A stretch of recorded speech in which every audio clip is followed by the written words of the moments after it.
ইসলাম দিয়ে আমার পরিবারকে সাজাতে হবে। ইসলাম থেকে, কোরআন থেকে প্রেসক্রিপশন না নিলে জীবন সুন্দর হবে না। কোরআন থেকে প্রেসক্রিপশন না নিলে সমাজ সুন্দর হবে না। কোরআনের প্রেসক্রিপশন না মানলে রাষ্ট্র সুন্দর হবে না। কোরআনের প্রেসক্রিপশন অ্যাপ্লাই না করলে শুধু দুর্নীতি দমন কমিশন দিয়ে দুর্নীতি বন্ধ করা যাবে না। দেশ বরেণ্য প্রথিতযশা ওলামায়ে হযরতের মুখে আপনারা অসংখ্য কথা শুনেছেন। আমলের জন্য এগুলোই যথেষ্ট। নতুন করে আমার বলার কিছুর দরকার নাই। নতুন করে উপস্থাপনের মতো বলার মতো আমার কাছে কিছু নাইও। যা বলার ১৫০০ বছর আগে আল্লাহ তাআলা উম্মাহকে বলে দিয়েছেন, ঠিক কিনা? এমন কিতাব দান করেছে যে কিতাবে ভুল নাই। যতই পড়ি ততই শেখা যায়। বিয়ন্ডলেস, বাউন্ডলেস, বটমলেস, কুল কিনারা নাই, কুল কিনারা বিহীন সাগর। পড়েন সুবহানাল্লাহ। গত ৩ দিন ধরে স্কলাররা যে সমস্ত বিষয় কোরআন সুন্নাহর আলোকে আলোচনা করেছে, আমরা যেন সেগুলোর উপর আমল করতে পারি। আল্লাহ তৌফিক দান করুক, আমরা পড়ি আমিন। আসুন এখানে আসার, বসার, এই প্রোগ্রামে অংশগ্রহণ করার উদ্দেশ্যকে, নিয়াতকে আমরা খালিস করে নেই। আজকে আমরা যা শুনবো, শিখবো, আমলের নিয়তে শুনবো, ঠিক কিনা বলেন? শেষ পর্যন্ত নীরবতা বজায় রাখবো। আমি উঠবো, আপনারা উঠবেন। এর আগে ওঠা যাবে না। স্কেডিউলে একটু চেঞ্জ এসেছে, এশার সালাত হয়নি। আমার আলোচনার পরপরই আজান হবে। এশার সালাতে আমরা জামাতে অংশগ্রহণ করে একসাথে বিদায় নেব ইনশাল্লাহ। বলেন। বিশৃঙ্খলা করলে আমার বুঝাতে, পয়েন্টগুলো শেয়ার করতে দেরি হবে। আর এই যে এরকম নীরব নিস্তব্ধ থাকলে সুবিধা হবে। আল্লাহর ওয়াস্তে be smart.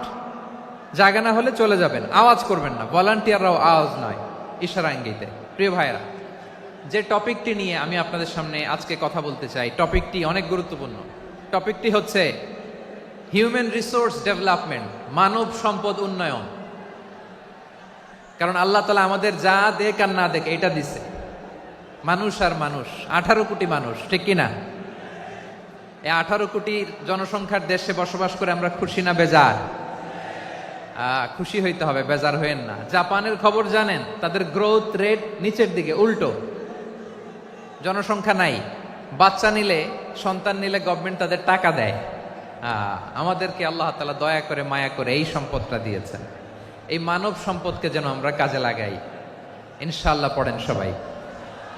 Human resource development অনেক জনগুরুত্বপূর্ণ বিষয়, খুব সেন্সিটিভ বিষয়। বুঝতে হবে যশোরের স্মার্ট ছেলেরা, এই যে আমি যাদেরকে দেখতে পাচ্ছি, all are the gen Z of Jessore.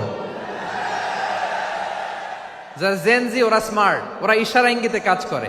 এই যে পুরো গদি উল্টায় দিছে, ঠিক কিনা?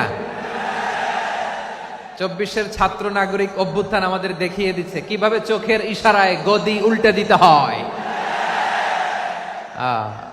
তো এই জেনজিদের নিয়ে বসেছে। ওরা তো স্মার্ট, ওরা ডিস্টার্ব করবে না। মেহরবানি করে আমার সাথে কানেক্ট করো, 1 to 1, brain to brain, eye to eye, eye contact করো আমার সাথে। তাকাও, কষ্ট হলো আমার দিকে তাকাও, আওয়াজ করা যাবে না, আমার দিকে তাকাও। প্রিয় ভাইয়েরা, হিউম্যান রিসোর্স ডেভেলপমেন্টের ব্যাপারে কিছু কথা বলবো। এই যে আমাদের বিশাল জনসংখ্যা, এই জনসংখ্যাকে কি করে জনসম্পদে রূপান্তরিত করা যায় এ ব্যাপারে কথা বলবো। আমি সূরাতু বনী ইসরাইলের 70 নম্বর আয়াত তেলাওয়াত করেছি। এই আয়াতের আলোকে কিছু কথা আমি আপনাদের সামনে বলবো। আল্লাহ তাআলা ইরশাদ করছেন, ওয়ালাকাদ কাররামনা বনী আদম ওয়া হামালনাহুম ফিল বাররি ওয়াল বাহরি ওয়া রাযাকনাহুম মিনাত তাইয়্যিবাত ওয়া ফাদ্দালনাহুম আলা কাসীরিম মিম্মান খালাকনা তাফদীলা। পড়েন আল্লাহু আকবার। রব্বুল আলামিন বলেন, ওয়ালাকাদ কাররামনা বনী আদম, আমি বনী আদমকে সম্মানিত করেছি, বনী আদমকে মর্যাদা দিয়েছি। ওয়া হামালনাহুম ফিল বাররি ওয়াল বাহর, বনী আদমকে জলে, স্থলে, স্থলে এবং সমুদ্রে চলাচলের বাহন দিয়েছি। ওয়া রাযাকনাহুম মিনাত তাইয়্যিবাত, তাদেরকে পবিত্র রিজিকের বন্দোবস্ত করেছি। ওয়া ফাদ্দালনাহুম আলা কাসীরিম মিম্মান খালাকনা তাফদীলা, আর আমি আল্লাহ যাদেরকে সৃষ্টি করেছি তাদের মধ্য থেকে বনী আদমকে আমি শ্রেষ্ঠ বানিয়েছি। আমরা শ্রেষ্ঠ, আমরা আশরাফুল মাখলুকাত। আমরা কি? এই যে এমনি চিল্লাচিল্লি করে, জিজ্ঞেস করলে বলে না। আমরা আশরাফুল মাখলুকাত, আমরা কি শ্রেষ্ঠ, সবার চেয়ে সেরা। আমাদের মতো করে আল্লাহ কাউকে বানায় নাই। দুই পায়ে ভর করে শির দ্বারা এরকম স্ট্যান্ড রেখে মাথা উঁচু করে দাঁড়াতে পারে এরকম কোন প্রাণী পৃথিবীতে আছে? এজন্য আল্লাহ বলেন ওয়ালাকাদ কাররামনা বানি আদম, আমি বনি আদমকে সম্মানিত করেছি, তাদেরকে আমি মর্যাদা দিয়েছি। তাদেরকে আমি যত মর্যাদা দিয়েছি আমার কোন সৃষ্টিকে এত মর্যাদা দেই নাই। পড়েন সুবহানাল্লাহ। I have dignified the status of the sons of Adam. আদমের সব সন্তানের মর্যাদা আমি বাড়িয়েছি। আল্লাহ এখানে বলেননি ওয়ালাকাদ কাররামনাল মুমিনিন, আমি মুমিনের মর্যাদা বাড়িয়েছি, বলেছেন? আল্লাহ এখানে বলেন নাই ওয়ালাকাদ কাররামনাল মুসলিমিন, আমি মুসলিমের মর্যাদা বাড়িয়েছি। আল্লাহ বলেছেন ওয়ালাকাদ কাররামনা বানি আদম, আমি বনি আদমের সম্মান বাড়িয়েছি। হোক সে মুমিন কিংবা কাফের, মুসলিম কিংবা মুশরিক, আস্তিক কিংবা নাস্তিক, আরব কিংবা অনারব, যেই হোক না কেন আদম সন্তান সবগুলার মর্যাদা বাড়ায় দিয়েছে কে? সবার মর্যাদা আল্লাহ বাড়িয়েছে।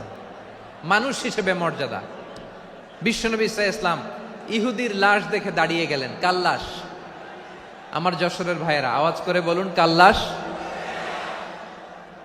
ইহুদির লাশ দেখে দাঁড়ায় গেলেন। সাহাবারা বললেন ইয়া রাসূলুল্লাহ, আপনি দাঁড়ালেন যে, এটা তো ইহুদির লাশ। বিশ্বনবী বললেন আওয়ালাইসাত নাফসান, এটা কি মানুষ নয়? এটা হোক ইহুদি হোক খ্রিস্টান, এটা তো মানুষ। আমি মানুষ দেখে দাঁড়িয়েছি। আই স্যালিউট দ্য হিউম্যানিটি, আমি মানবতাকে সম্মান করেছি। পড়েন সুবহানাল্লাহ। তাহলে এই জমিনে মানুষের মর্যাদা বেশি, হোক আস্তিক হোক নাস্তিক, হোক মুমিন কিংবা কাফের। আদমের সন্তান হলে, মানুষ হলেই তার মর্যাদা বাড়িয়েছে কে? আমার কলিজার টুকরা যশোরের ভাইয়েরা, মানুষের মর্যাদা আল্লাহ এত বাড়িয়েছেন, মানুষ জীবিত থাকলেও যেমনি মর্যাদাবান, মরে গেলেও মর্যাদাবান। সুবহানাল্লাহ পড়েন। মানুষ মরে গেলে এই ডেড বডিটা কি হয়? পচে যায়, গলে যায়, মাটির সাথে মিশে যায়। তাই বলে আপনি ডেড বডির সাথে যাচ্ছে তাই করতে পারবেন না? পারবেন? কেউ যদি অন্যায় করে তাকে যদি আপনি শাস্তির আওতায় আনেন, যা মনে চায় করতে পারবেন না। তারা আগুন দিয়ে পোড়াতে পারবেন না, নাক কাটতে পারবেন না, কান কাটতে পারবেন না, অঙ্গ বিকৃতি করতে পারবেন না। কারণ মানব জাতির মর্যাদা স্বয়ং দিয়েছে কে? ডেড বডি পচে যাবে, গলে যাবে। তারপরে ইসলাম বলে না, খবরদার, এই মরা লাশটারও একটা মর্যাদা আছে না নাই? ইসলাম বলে এই লাশটা গলে যাবে, পচে যাবে, কিন্তু এটার অমর্যাদা করো না। কর্পূর দিয়ে, খেজুর পাতা দিয়ে এটাকে ওয়ার্ম ওয়াটার দিয়ে, গরম পানি দিয়ে ধৌত করো। সাদা শুভ্র ধবধবে কাপড় দিয়ে লাশটাকে তুমি কাভার করো। তারপরে খাটিয়ার মধ্যে লাশটাকে রেখে বিশাল একটা প্রোগ্রাম করো, একটা ফিউনারাল প্রোগ্রাম করো। ওই প্রোগ্রামের ডানে বায়ে পেছনে লাশটারে রাখলে হবে না, প্রোগ্রামের একেবারে সামনটাতে তুমি লাশটাকে রাখো। সুবহানাল্লাহ। একটা ফিউনারাল প্রোগ্রাম করতে হবে, তাকে শেষ বিদায় জানাতে হবে, যেটাকে আমরা জানাজা বলি। কি বলি? জানাজা মানে মাইয়েতের জন্য দোয়া, তার জন্য দোয়া করা হয়। তাকে একটা সিস্টেমেটিক অর্ডারে কবরে রাখা হয়, সুন্দরভাবে সেটাকে কবরস্থ করা হয়, মাটি দেয়া হয়, পানি দেয়া হয়। তার মানে মরে গেলেও মানুষের সম্মান বাড়ায় দিয়েছে কে? এজন্য আল্লাহ বললেন ওয়ালাকাদ কাররামনা বানি আদম, বনি আদমের সম্মান মর্যাদা আমি আল্লাহ বাড়িয়ে দিয়েছি। মানুষের সম্মানে তুমি কখনো আঘাত করো না, ঠিক কিনা? তাহলে ভাই, প্রথম মেসেজ হচ্ছে, the first and foremost message tonight to the people of Jessore. আল্লাহ বলেন I have dignified the status of son of Adam, আমি বনি আদম সবার মর্যাদা বাড়িয়ে দিয়েছি। হোক আস্তিক নাস্তিক, হোক কাফের কিংবা মুশরিক, তার মর্যাদা বাড়াই দিছে কে? যখন বন্যা হয় আমরা ত্রাণ নিয়ে যাই, আমরা শুধু মুসলমানদেরকে ত্রাণ দেই নাকি? হ্যাঁ, আমরা মুসলমানকেও দেই, অমুসলমানকেও দেই, হিন্দুকেও দেই, বৌদ্ধকেও দেই। যেখানেই মানবতা বিপন্ন সেখানে ইসলামের হেল্পিং হ্যান্ড আছে না নাই? সুবহানাল্লাহ। কি দিন আমরা পেয়েছি, কি বিধান আমরা পেয়েছি। ওয়ালাকাদ কাররামনা বানি আদম, আমি বনি আদমকে সম্মানিত করেছি। এরপর আল্লাহ বললেন ওয়া হামালনাহুম ফিল বাররি ওয়াল বাহর, মানুষকে স্থলে এবং সমুদ্রে চলাচলের বাহন আমি দিয়েছি। স্থলে কিভাবে চলবে, জলে কিভাবে চলবে, এই বাহনের ব্যবস্থা করেছে কে? এই জেনজি, এই সামড়া, ইরাম করতেছো কিসের জন্য? হ্যাঁ, ইরাম করলে চলবি? হ্যাঁ, বস বস বস বস। আওয়াজ করতেছো কেন? দিবা না, কথা বলতে দিবা না আমাকে? তো এইটা বুঝি তোমাদের ভালোবাসার নমুনা? তোমাদের ভালোবাসার কারণে যদি আমি কোথাও দাঁড়াতেই না পারি, কোথাও বসতে না পারি, কোথাও দুটা কথা বলতে না পারি, এই ভালোবাসা দিয়ে কি হবে আমার? বরং ঘামতে ঘামতে ঘর্মাক্ত হব, রক্তাক্ত হব, কিন্তু সেন্ট্রাল থেকে সেন্ট্রালি যে ইনস্ট্রাকশন আসবে সেই ইনস্ট্রাকশনের এক চুল আমরা ডানে বায়ে যাব না। এইটা গণজাগরণের জন্য এইটা দরকার, ইসলামী বিপ্লবের জন্য এইটা দরকার। তো আধা ঘন্টা ধরে যদি তোমাদেরকে থামানোই না যায়, এই লস্কর দিয়ে আমি কি করব? আল্লাহর ওয়াস্তে নো নো নো স্লোগান, চুপচাপ একেবারে আমার দিকে তাকাও। আল্লাহ বললেন ওয়া হামালনাহুম ফিল বাররি ওয়াল বাহার, জলে স্থলে আমি চলাচলের যানবাহনের ব্যবস্থা করেছি। আমরা স্থলে ঘোড়ার উপরে চড়ি, উটের উপরে চড়ি, গাড়ির উপরে চড়ি। এই যে গাড়ির ইঞ্জিন বানাইছি আমরা, এটার মেধা দিয়েছে কে?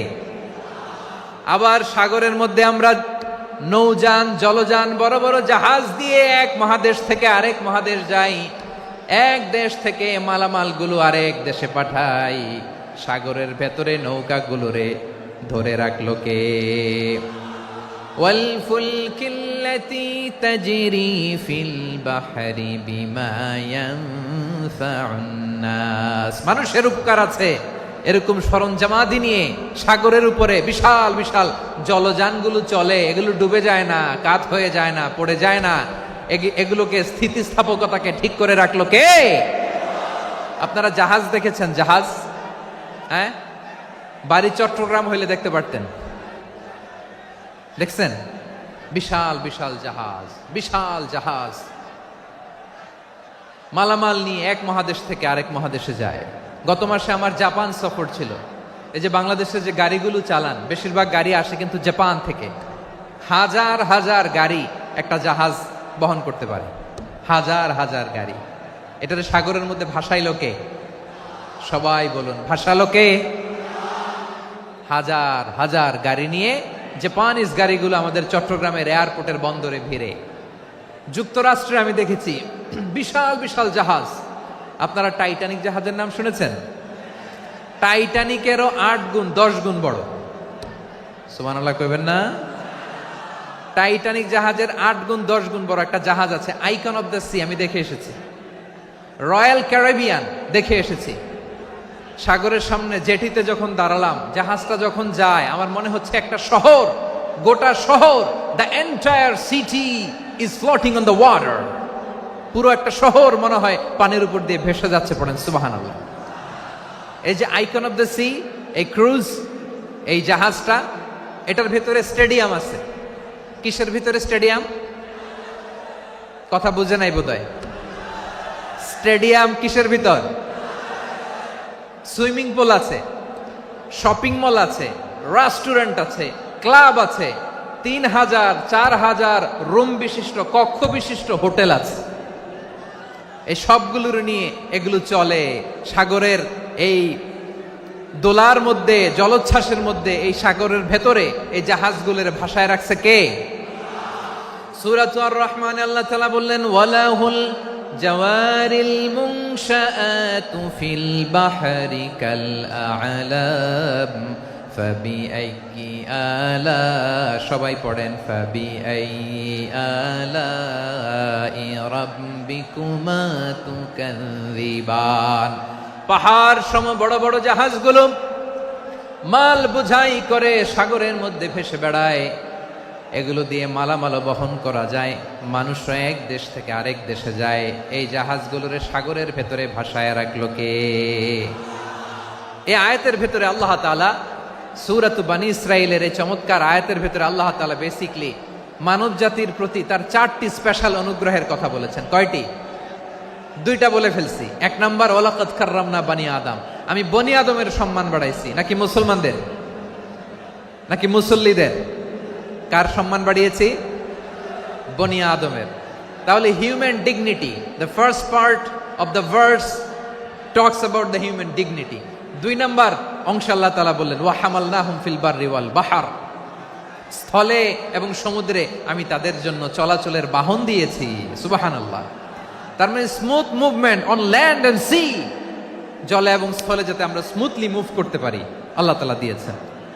3 নম্বরে আল্লাহ তাআলা বললেন ওয়ারাযাকনাহুম মিনাত তাইয়্যিবাত, মানুষের জন্য আমি পবিত্র রিজিকের ব্যবস্থা করেছি। জলে এবং স্থলে যত প্রাণী আছে সবগুলা প্রাণীকে রিজিক দেয় কে? আমাদেরকে রিজিক দেয় কে? সাগরের মাছগুলোকে, বড় বড় তিমি মাছগুলোরে রিজিক দেয় কে? বাতাসের মধ্যে ভেসে বেড়ানো বড় বড় পাখিগুলো, স্ক্যান্ডিনেভিয়ান কান্ট্রি থেকে লক্ষ লক্ষ কোটি কোটি পাখিগুলো যে এক দেশ থেকে আরেক দেশে ট্রান্সফার হয়, এগুলোর রিজিক দেয় কে? রব্বুল আলামিন বলেন ওয়ামা মিন দাব্বাতিন ফিল আরদি ইল্লা আলাল্লাহি রিজকুহা ওয়া ইয়ালামু মুস্তাকাররাহা ওয়া মুস্তাওদাআহা কুল্লুম ফি কিতাবিম মুবিন। আল্লাহু আকবার। রব্বুল আলামিন বলেন ভূপৃষ্ঠে বিচরণশীল যত প্রাণী আছে সব প্রাণীগুলোকে আমি আল্লাহ আমার নিজের কুদরতে রিজিকের বন্দোবস্ত করি। এই প্রাণীগুলো কোথায় থাকে, কোথায় যায়, সব জায়গায় আমি রিজিক পৌঁছে দেই। রিজিক কেউ দিতে পারে না, রিজিকের মালিক কে? রিজিকের মালিক তিনি আল্লাহ। এজন্য আল্লাহ তাআলা বললেন ওয়ারাযাকনাহুম মিনাত তাইয়্যিবাত। এরপর আল্লাহ বললেন ওয়া ফাদ্দালনাহুম আলা কাসীরিম মিম্মান খালাকনা তাফদীলা। আমি যত প্রাণী সৃষ্টি করেছি সকল প্রাণীর মধ্যে মানুষের মর্যাদা শ্রেষ্ঠত্ব আমি দিয়েছি। সুবহানাল্লাহ পড়েন। তাহলে 1 নম্বরে আল্লাহ বললেন আমি বনি আদমের মর্যাদা বাড়ালাম। এরপরে বললেন স্থলে এবং সমুদ্রে চলাচলের জন্য যানবাহন দিলাম। 3 নম্বরে আল্লাহ বললেন পবিত্র রিজিকের ব্যবস্থা করে দিলাম। এরপরে আল্লাহ বললেন যত প্রাণী আছে, সৃষ্টি আছে, সবগুলার উপরে আমি মানুষকে শ্রেষ্ঠত্ব দিলাম। সুবহানাল্লাহ। তাহলে সবচেয়ে বেশি শ্রেষ্ঠত্ব মানুষের। কার? মানুষের। শুধু তাই নয় প্রিয় ভাইরা, আকাশ এবং জমিনে যা কিছু আছে সবকিছু মানুষের জন্য, মানুষের কল্যাণে, মানুষের প্রয়োজনে, মানুষের বশীভূত করে সৃষ্টি করেছেন কে? রব্বুল আলামিন বলেন হুয়াল্লাযী খালাকা লাকুম মা ফিল আরদি জামিআ। এই জমিনের মধ্যে যা কিছু আমি আল্লাহ সৃষ্টি করেছি সব কিছু আমি মানুষের জন্য সৃষ্টি করেছি। পড়েন সুবহানাল্লাহ। হুয়াল্লাযী খালাকা লাকুম মা ফিল আরদি জামিআ, যা আছে সব আমাদের জন্য, সব আমাদেরকে সার্ভিস দেওয়ার জন্য, আমাদের উপকারের জন্য, আমাদের কল্যাণের জন্য। আওয়াজ করে সবাই পড়ুন আল্লাহু আকবার। অন্য আয়াতে আল্লাহ বললেন ওয়াসাখখারা লাকুম মা ফিস সামাওয়াতি ওয়া মা ফিল আরদি জামিআম মিন ইন্না ফি যালিকা লাআয়াতিন লিকাউমিন ইয়াতাফাক্কারুন। প্রথমে আয়াতে আল্লাহ বললেন জমিনে যা আছে সব তোমাদের কল্যাণে আমি সৃষ্টি করলাম। এরপরে আল্লাহ বললেন আকাশেও যা আছে সব তোমাদের জন্য সৃষ্টি করলাম, তোমাদের অনুগত বানায় দিলাম। পড়েন সুবহানাল্লাহ। মানুষের কি ব্রেইন দেখেন, মানুষ জমিন ছেড়ে আকাশে চলে যায়। পাখি দেখে মানুষের শখ হলো পাখি যেহেতু উঠতে পারে আমরাও পারবো। অরবিল রাইট, উইলবার রাইট, 2 ভাই মিলে আঁকাঝোঁকা করতে করতে করতে করতে প্লেন বানায় ফেললো। কোন সুবহানাল্লাহ। এখন পাখিও ওরে, আমরাও ওরি। এরপরেই মানুষের কৌতূহল থামে না এখানে।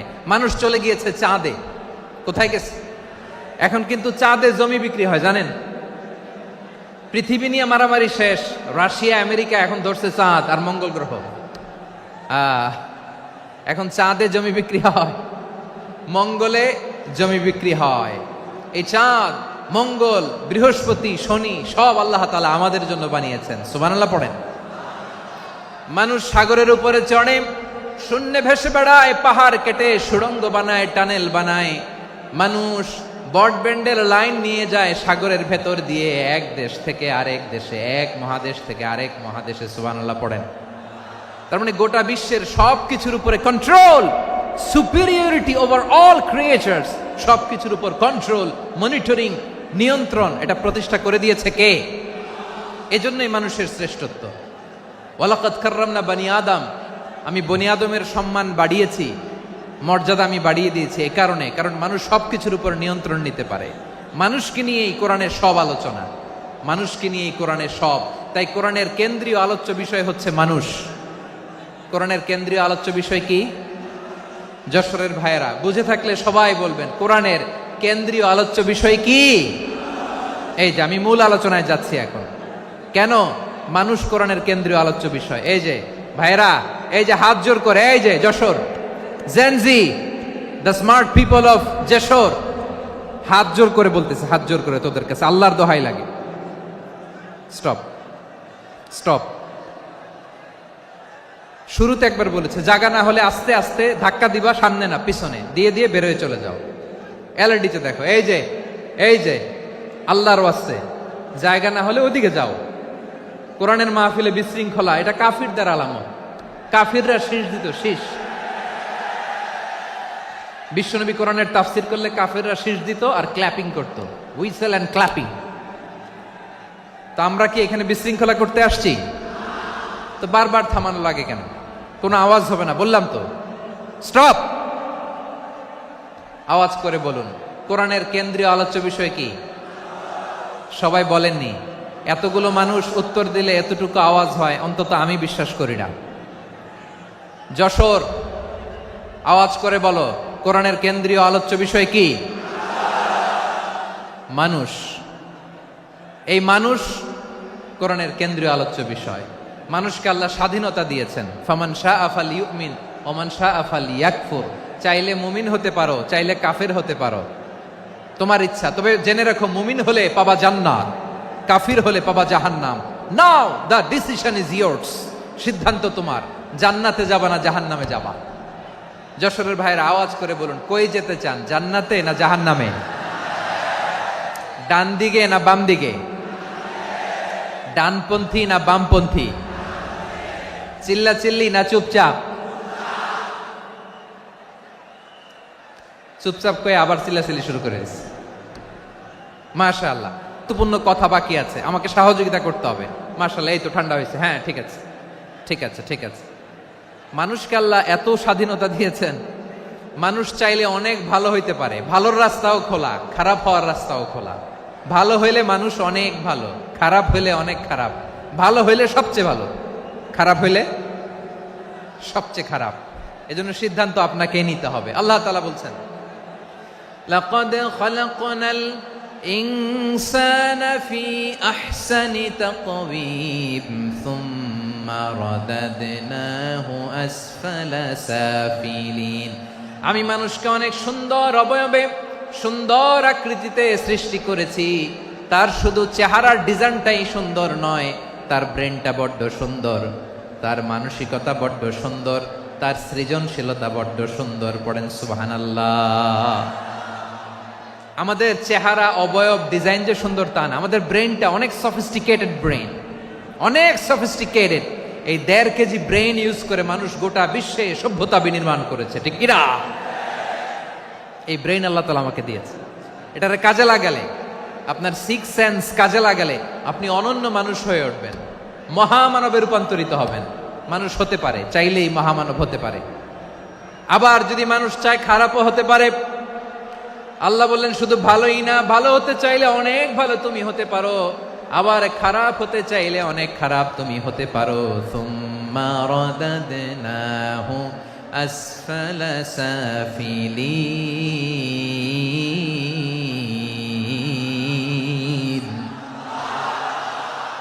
খারাপ হলে একেবারে খারাপ হতে পারো, নিকৃষ্ট হলে একেবারে নিকৃষ্ট হতে পারো, ভালো হলেও ভালো হতে পারো। কোন সুবহানাল্লাহ। এবার আওয়াজ করে বলুন, ভালো হতে চাই না খারাপ? শ্রেষ্ঠ না নিকৃষ্ট? মানুষ ভালো হলে মানুষ ফেরেশতার চেয়েও ভালো, মানুষ খারাপ হলে সে পশুর চেয়েও খারাপ। কথা ঠিক কিনা বলেন?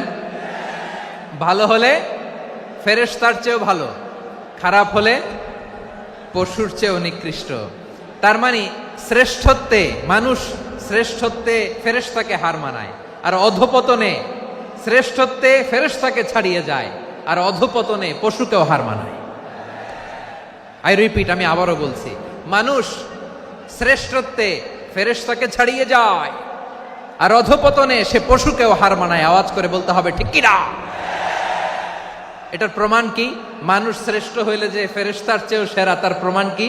আল্লাহ তাআলা বলছেন, ওয়া ইয কুলনা লিল মালাইকাতি ইসজুদু লিআদম ফাসাজাদু ইল্লা ইবলিস আবা ওয়াস্তাকবারা ওয়া কানা মিনাল কাফিরিন। আল্লাহ বলেন, স্মরণ করো সে সময়ের কথা যখন আমি ফেরেশতাদেরকে বললাম, ও ফেরেশতারা আদমকে সেজদা দাও। সব ফেরেশতারা সম্মান সূচক সেজদা আদমকে দিল, তারা আদমের জন্য সেজদায় লুটিয়ে পড়লো, একজন ছাড়া, তার নাম ইবলিস। আওয়াজ করে বলেন তার নাম কি?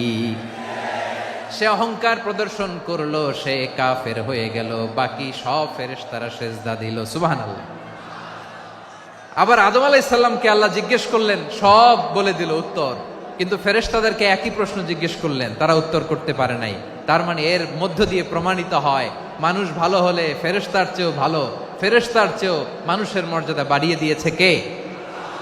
সব নূরের ফেরেশতা যখন মাটির আদমকে সেজদা দেয়, এটা প্রমাণ করে ফেরেশতার চেয়েও মানুষের মর্যাদা বাড়িয়ে দিয়েছে কে? তুমি মাটির আদমকে প্রথম সৃষ্টি করিয়া ঘোষণা করিয়া দিলে শ্রেষ্ঠ বলিয়া, তাই তো নূরের ফেরেশতা করে আদমকে সেজদা। ঠিক কিনা বলেন?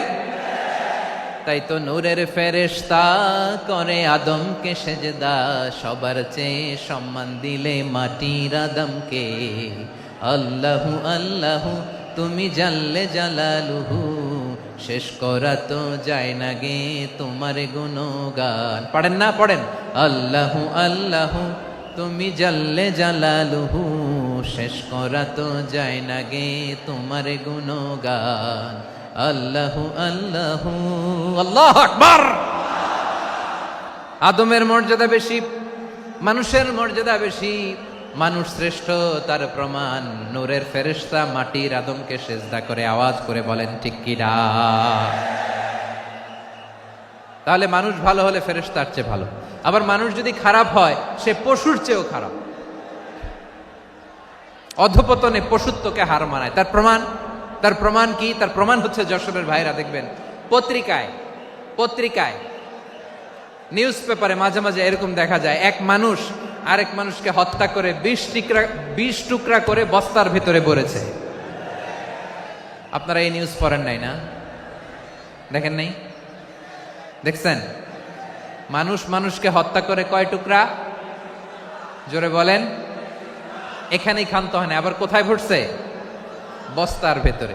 আচ্ছা, বুঝে থাকলে আওয়াজ করে বলেন, কোনদিন শুনছেন একটা হাতি আর একটা হাতিকে হত্যা করে 20 টুকরা করছে, এরপরে বস্তার ভিতরে ভরছে? হয়েছে? তাহলে দেখেন, মানুষ যদি খারাপ হয় সে পশুকেও হার মানায়। চিল্লায় বলো ঠিক কিনা?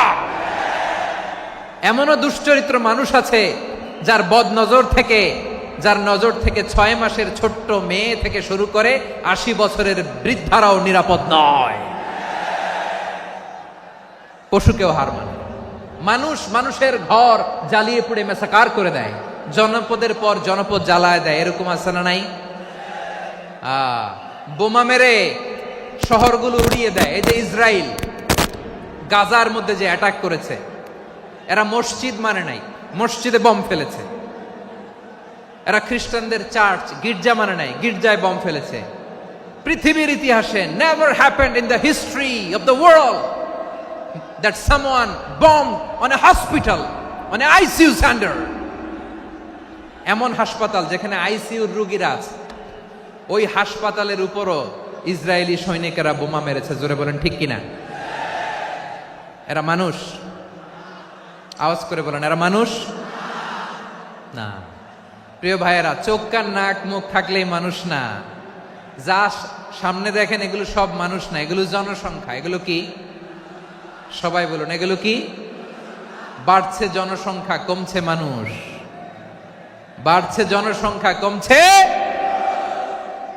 এই দুনিয়া এখন তো আর সেই দুনিয়া নাই, মানুষ নামের মানুষ আছে দুনিয়া বোঝাই, সেই মানুষের ভিড়ে আমার আসল মানুষ নাই। ঠিক কিনা? আসল মানুষের বড্ড অভাব, আসল মানুষের বড্ড অভাব। আমার ভাইয়েরা, মানুষ খারাপ হলে পশুকেও হার মানায়। আচ্ছা, আওয়াজ করে বলেন, এই যশোরের ছেলেরা এদিক তাকাও, আওয়াজ করে বলো, যে ইসরায়েলি সোলজাররা উপর থেকে বোমা মারল, তারাও মানুষ? তারাও কি? ওরাও রক্তে মাংসে মানুষ, ওদেরও পরিবার আছে। বোমা মেরে যেই মেয়েটাকে তারা অনাথ বানায়, ইয়াতিম বানায়, ও কিন্তু বাসায় ওর মেয়েটাকে রেখে আসছে। ঠিক কিনা বলেন? বম্বিং করে যে বাবাকে মেরে, স্বামীকে মেরে স্ত্রীকে বিধবা বানায়, তারও ঘরে স্ত্রী আছে। উপর থেকে বম মেরে মানুষ মেরে দিচ্ছে, তারাও মানুষ। 1945 সালের 6 আগস্ট আমেরিকান সোলজাররা হিরোশিমায় বম মেরেছে। আমি নিজে দেখে এসেছি জাপানের হিরোশিমাতে। সকাল 8:15 মানুষ কেউ অফিসে যাচ্ছিল, কেউ খেতে খামারে কাজ করতে যাচ্ছিল। লিটল বয় নামে একটা বোম মেরেছে তারা। এই বোমের আঘাতে, পারমাণবিক এই বোমার রেডিয়েশনে আঘাতে, বোম ব্লাস্ট হওয়ার পরে মুহূর্তের মধ্যে 1,40,000 নাই। উপর থেকে যারা মারতেছে এরাও মানুষ, যাদেরকে মারলো তারাও। তার মানে মানুষে মানুষে পার্থক্য আছে না? নেই? মানুষে মানুষে পার্থক্য আছে। নাক কান চোখ মুখ থাকলেই মানুষ নয়। বাড়ছে জনসংখ্যা, কমছে মানুষ। চিল্লায় বলো ঠিক কিনা? তাহলে আমরা বুঝলাম, মানুষ ভালো হলে অনেক ভালো, খারাপ হলে অনেক খারাপ। ও আমার কলিজার টুকরা যশোরের ভাইয়েরা, আসুন না 3 দিন ব্যাপী এই তাফসিরুল কোরআনের ঐতিহাসিক প্রোগ্রাম থেকে আমরা সিদ্ধান্ত নেই, আমরা ভালো মানুষ হব নাকি খারাপ মানুষ হব। কলিজা থেকে, প্রাণ থেকে আওয়াজ করে সবাই বলুন, ভালো মানুষ নাকি খারাপ মানুষ? ভালো মানুষ হইতে হবে। ভালো মানুষ যারা জগৎটাকে এনলাইটেন করবে, যারা এনলাইটেন করবে, যারা সত্যের বীর সেনানী হয়ে দাঁড়াবে, যারা সত্যের পক্ষে কথা বলবে, যারা জালিমের মসনদকে ভেঙে খান খান করে দেবে। এরকম হওয়ার দরকার আছে না নাই? এরকম ভালো মানুষ আমরা হতে চাই কি চাই না? মানুষকে যত্ন নিলে মানুষ যে কত ভালো হয় আপনি কল্পনাও করতে পারবেন না। এই যে আপনাদের যশোরে যে ভালো ছেলেগুলো আছে, যে ভালো তরুণগুলো আছে, যে যুবকগুলো আছে, যে ভালো আলেমরা আছে, ভালো নেতারা আছে, সবাই যদি তাদের মতো হতো, পুরো যশোরটা একটা জান্নাতের টুকরা হয়ে যেত। আওয়াজ করে বলেন ঠিক কিনা? মানুষকে নার্চারিং করলে, মানুষকে পলিশ করলে, মানুষকে গ্রুমিং করলে, মানুষকে সঠিক তারবিয়া দিলে মানুষ অনন্য হয়ে ওঠে। প্রতিটি মানুষ অনন্য। আমি অনন্য, আপনি অনন্য, আমরা সবাই অনন্য। সুবহানাল্লাহ বলেন। মানুষকে আল্লাহ তাআলা দিয়েছেন অসীম ক্ষমতা, অসীম ক্ষমতা। সুবহানাল্লাহ। একটা মানুষ পারে না এমন কিছু নাই, একটা মানুষ পারে না এমন কিছু নাই। বিশ্বাস করতে হবে, মানুষ যা কল্পনা করতে পারে ওইটা মানুষ করে দেখাতে পারে। যশোরের ভাইয়ের, আই রিপিট, আমি আবারও বলছি, এই চিল্লাচিল্লি করলে আমার এই গুরুত্বপূর্ণ কথা তোমরা মিস করবা, মিস করবা। কপাল পড়া হয়েও না, আওয়াজ করে কপাল পড়া হবে না। আমার দিকে তাকাও। মানুষ, মানুষ যা কল্পনা করতে পারে সেটা মানুষ করে দেখাতে পারে। তুমি তোমার কল্পনার রাজ্যকে সাজাও, তোমাকে হারাতে পারে এমন কোন শক্তি আল্লাহর জমিনে নাই। তোমার কি শক্তি, কি সম্ভাবনা তুমি জানোই না মিয়া। তুমি এদিকে তাকাও কেন? তোমার রাস্তা তো ওই দূরে। তুমি কোথায় যাবে, আল্লাহ তোমার টেনে কোথায় নিয়ে যাবে তুমি কিছুই জানো না। Plan big, dream big. কল্পনার শক্তিকে বড় করো। মানুষ যা কল্পনা করতে পারে মানুষ তা করে দেখাতে পারে। মানুষের কাছে অসাধ্য কিছু নাই, মৃত্যু ছাড়া, এক্সেপ্ট ডেথ। মৃত্যু ছাড়া মানুষ সবকিছুকে জয় করতে পারে।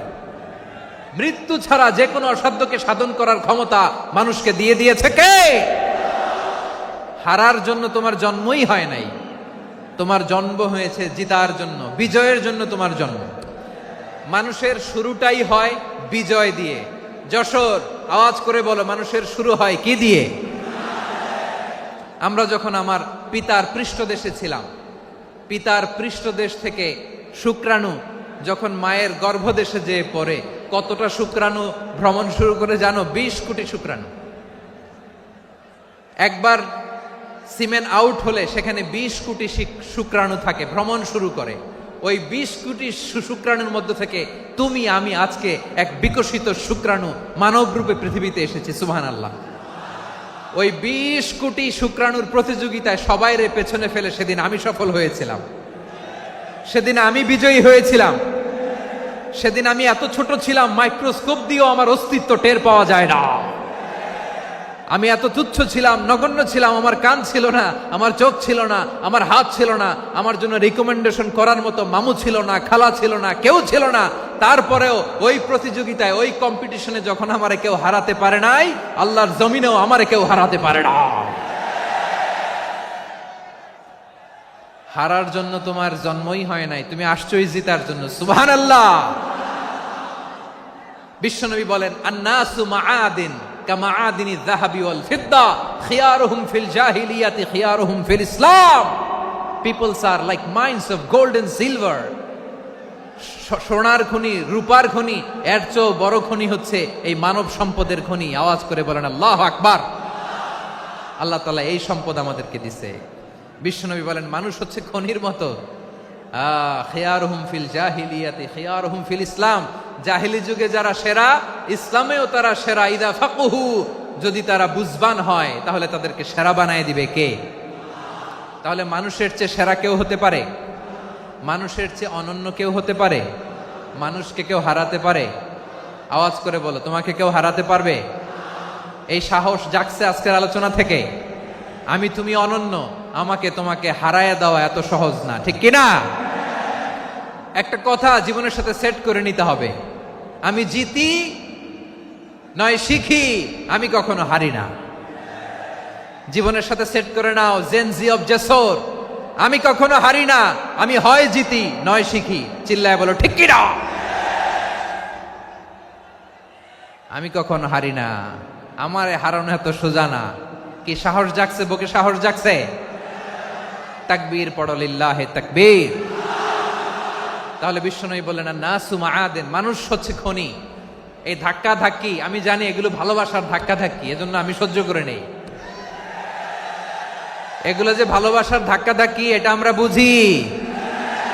পৃথিবীর কোন আইন, সিকিউরিটি প্রটোকল দিয়ে এটারে মানানো যাবে না, কারণ এটা তো ভালোবাসা, লাভ। লাভ কোনো আইন কানুন দিয়ে বাধা যায় না, মানানো যায় না, ঠিক কিনা বলো?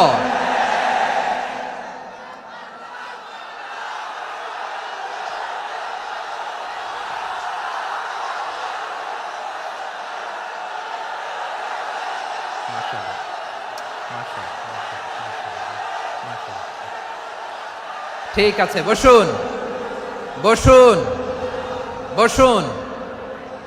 আল নাসু মাআদিন, মানুষ হচ্ছে খনি। এই খনির যত্ন নিতে হবে। আমার মা বাবা যারা এসেছেন, আপনার ছেলে মেয়ের যত্ন নেন।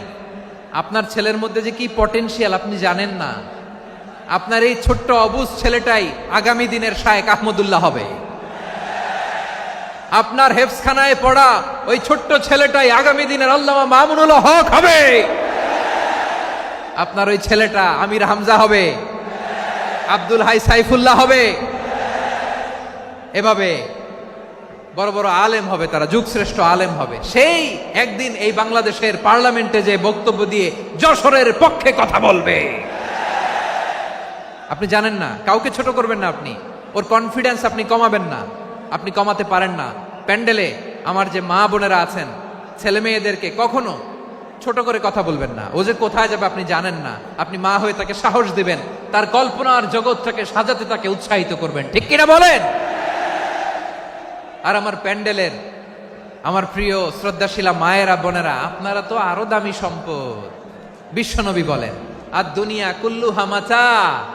আল্লাহ আল্লাহ আল্লাহ, বিশ্বনবীর কথার ওজন দেখেন। আর দুনিয়া কুল্লুহা মাতা ওয়া খায়রু মাতা'আদ দুনিয়াল মারআতুস সালিহা। বিশ্বনবী বলেন, দুনিয়ায় যা দেখো সব আল্লাহর দেওয়া অ্যাসেট, মানে সম্পদ। আর এত অ্যাসেটের ভিড়ে সবচাইতে শ্রেষ্ঠ সম্পদ হচ্ছে নেককার নারী। সুবহানাল্লাহ। ভাইয়েরা বোনের সাথে খারাপ আচরণ করো না, সন্তান মায়ের সাথে খারাপ আচরণ করো না। আমাদের মায়েরা আমাদের asset, they are our priceless asset. কারণ এই মায়েদের পেটে এসেছে আল্লাহর ওলিরা, এই মায়েদের পেটে এসেছে খান জাহান আলী, এই মায়ের পেটে এসেছে শাহজালাল ইয়ামানি, এই মায়ের পেটে এসেছে আল্লাহর সব নবীরা। নাকি নবীরা আকাশ থেকে ধপ করে জমিনে নেমে আসছে? মায়ের পেটে আসছে। এই মায়ের পেটগুলো খনি। আমার সম্মানিতা মায়েরা বোনেরা, নিজেকে ইসলাম দিয়ে সাজান, নিজেকে ইসলাম দিয়ে সাজান, নিজেকে পবিত্র রাখুন, নিজের আব্রু ইমান ইজ্জতের হেফাজত করুন, কোরআন পড়ুন, সুন্নাহ পড়ুন। আপনি জানেন না আপনার গর্ভে কে আসছে, কোন ক্ষণজন্মা পুরুষকে আল্লাহ তাআলা আপনার গর্ভে পাঠাবে আপনি জানেন না। মায়েরা নিজেদেরকে পবিত্র রাখুন, ইসলাম চর্চা করুন, কোরআন চর্চা করুন, নৈতিকতা দিয়ে নিজেকে সাজান। যশোরের জেনজি, নিজেদেরকে প্রস্তুত রাখো আগামীর বাংলাদেশের জন্য। নৈতিকতা, মোরালিটি, ভ্যালিউজ দিয়ে নিজেকে সাজাও, ইসলাম দিয়ে নিজেকে সাজাও। কারণ আগামীর বাংলাদেশ ইসলামের বাংলাদেশ। বাংলাদেশের আসল পরিচয় ইসলাম। বাংলাদেশের আসল পরিচয় কি? সবাই বলে না। বাংলাদেশের আসল পরিচয় কি? এই ইসলাম নিয়ে আমরা সংসদ ভবন সাজাবো, রাজি আছি না নাই? শেকড় ভুলে যাওয়া যাবে না। আমরা ধাপে ধাপে শারিয়া আইনের দিকে যাব ইনশাআল্লাহ, কিন্তু জঙ্গিবাদ দিয়ে নয়, কট্টর পন্থা দিয়ে নয়। আমরা ইন্টেলেকচুয়ালি, গ্রাজুয়ালি, ধাপে ধাপে শারিয়া আইনের দিকে মুভ করব ইনশাআল্লাহ। বলো লিল্লাহি তাকবীর। এদেশের আসল পরিচয় সবাই বলে না, আওয়াজ করে, এদেশের আসল পরিচয়। এদেশে আজান শুনে সূর্য ওঠে শহর গ্রামে, এদেশে আজান শুনে সূর্য ডুবে সন্ধ্যা নামে, এদেশে সকল কাজে সবাই বলে বিসমিল্লাহ, এদেশে ভালো কিছু দেখে শুনে হাসি মুখে সবাই বলে মাশা আল্লাহ। সুবহানাল্লাহ, সুবহানাল্লাহ, সুবহানাল্লাহ, সুবহানাল্লাহ, সুবহানাল্লাহ, সুবহানাল্লাহ, সুবহানাল্লাহ, সুবহানাল্লাহ।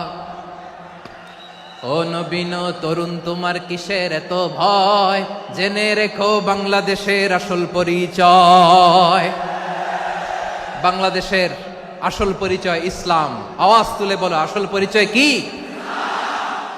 এদেশে পরস্পরে দেখা হলে দেয় সালাম, এদেশে আমজনতার হৃদয় জুড়ে পাক্কা আলাম। ঠিক কি না? এদেশে বিপদ এলে সর্বজনে সর্বক্ষণে দোয়া পড়ে ইন্না লিল্লাহ, সুবহানাল্লাহ, সুবহানাল্লাহ, সুবহানাল্লাহ, সুবহানাল্লাহ। এদেশে আজান শুনে সূর্য ওঠে শহর গ্রামে, এদেশে আজান শুনে সূর্য ডুবে সন্ধ্যা নামে, এদেশে সকল কাজে সবাই বলে বিসমিল্লাহ, এদেশে ভালো কিছু দেখে শুনে হাসি মুখে সবাই বলে মাশা আল্লাহ। সুবহানাল্লাহ, আওয়াজ করে সুবহানাল্লাহ, সুবহানাল্লাহ, সুবহানাল্লাহ, সুবহানাল্লাহ। সবাই একসাথে সুবহানাল্লাহ, সুবহানাল্লাহ, সুবহানাল্লাহ, সুবহানাল্লাহ। এদেশের আসল পরিচয় কি? আওয়াজ করে বলতে ভয় লাগে। এদেশের আসল পরিচয় কি? ইসলাম দিয়ে আমাদের সংসদ ভবন চলুক, আমরা চাই কি চাই না? বঙ্গভবনে লা ইলাহা ইল্লাল্লাহর পতাকা উড়ুক, আমরা চাই কি চাই না? প্রতিটি জেলা অফিসে, ডিসি অফিসে লা ইলাহার পতাকা ঝুলুক, আমরা চাই কি চাই না? কারা কারা চাই হাত তুলে আল্লাহরে দেখায়।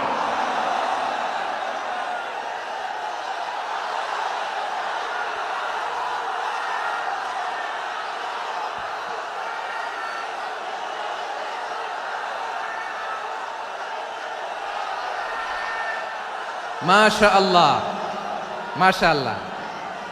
মাশাআল্লাহ, মাশাআল্লাহ।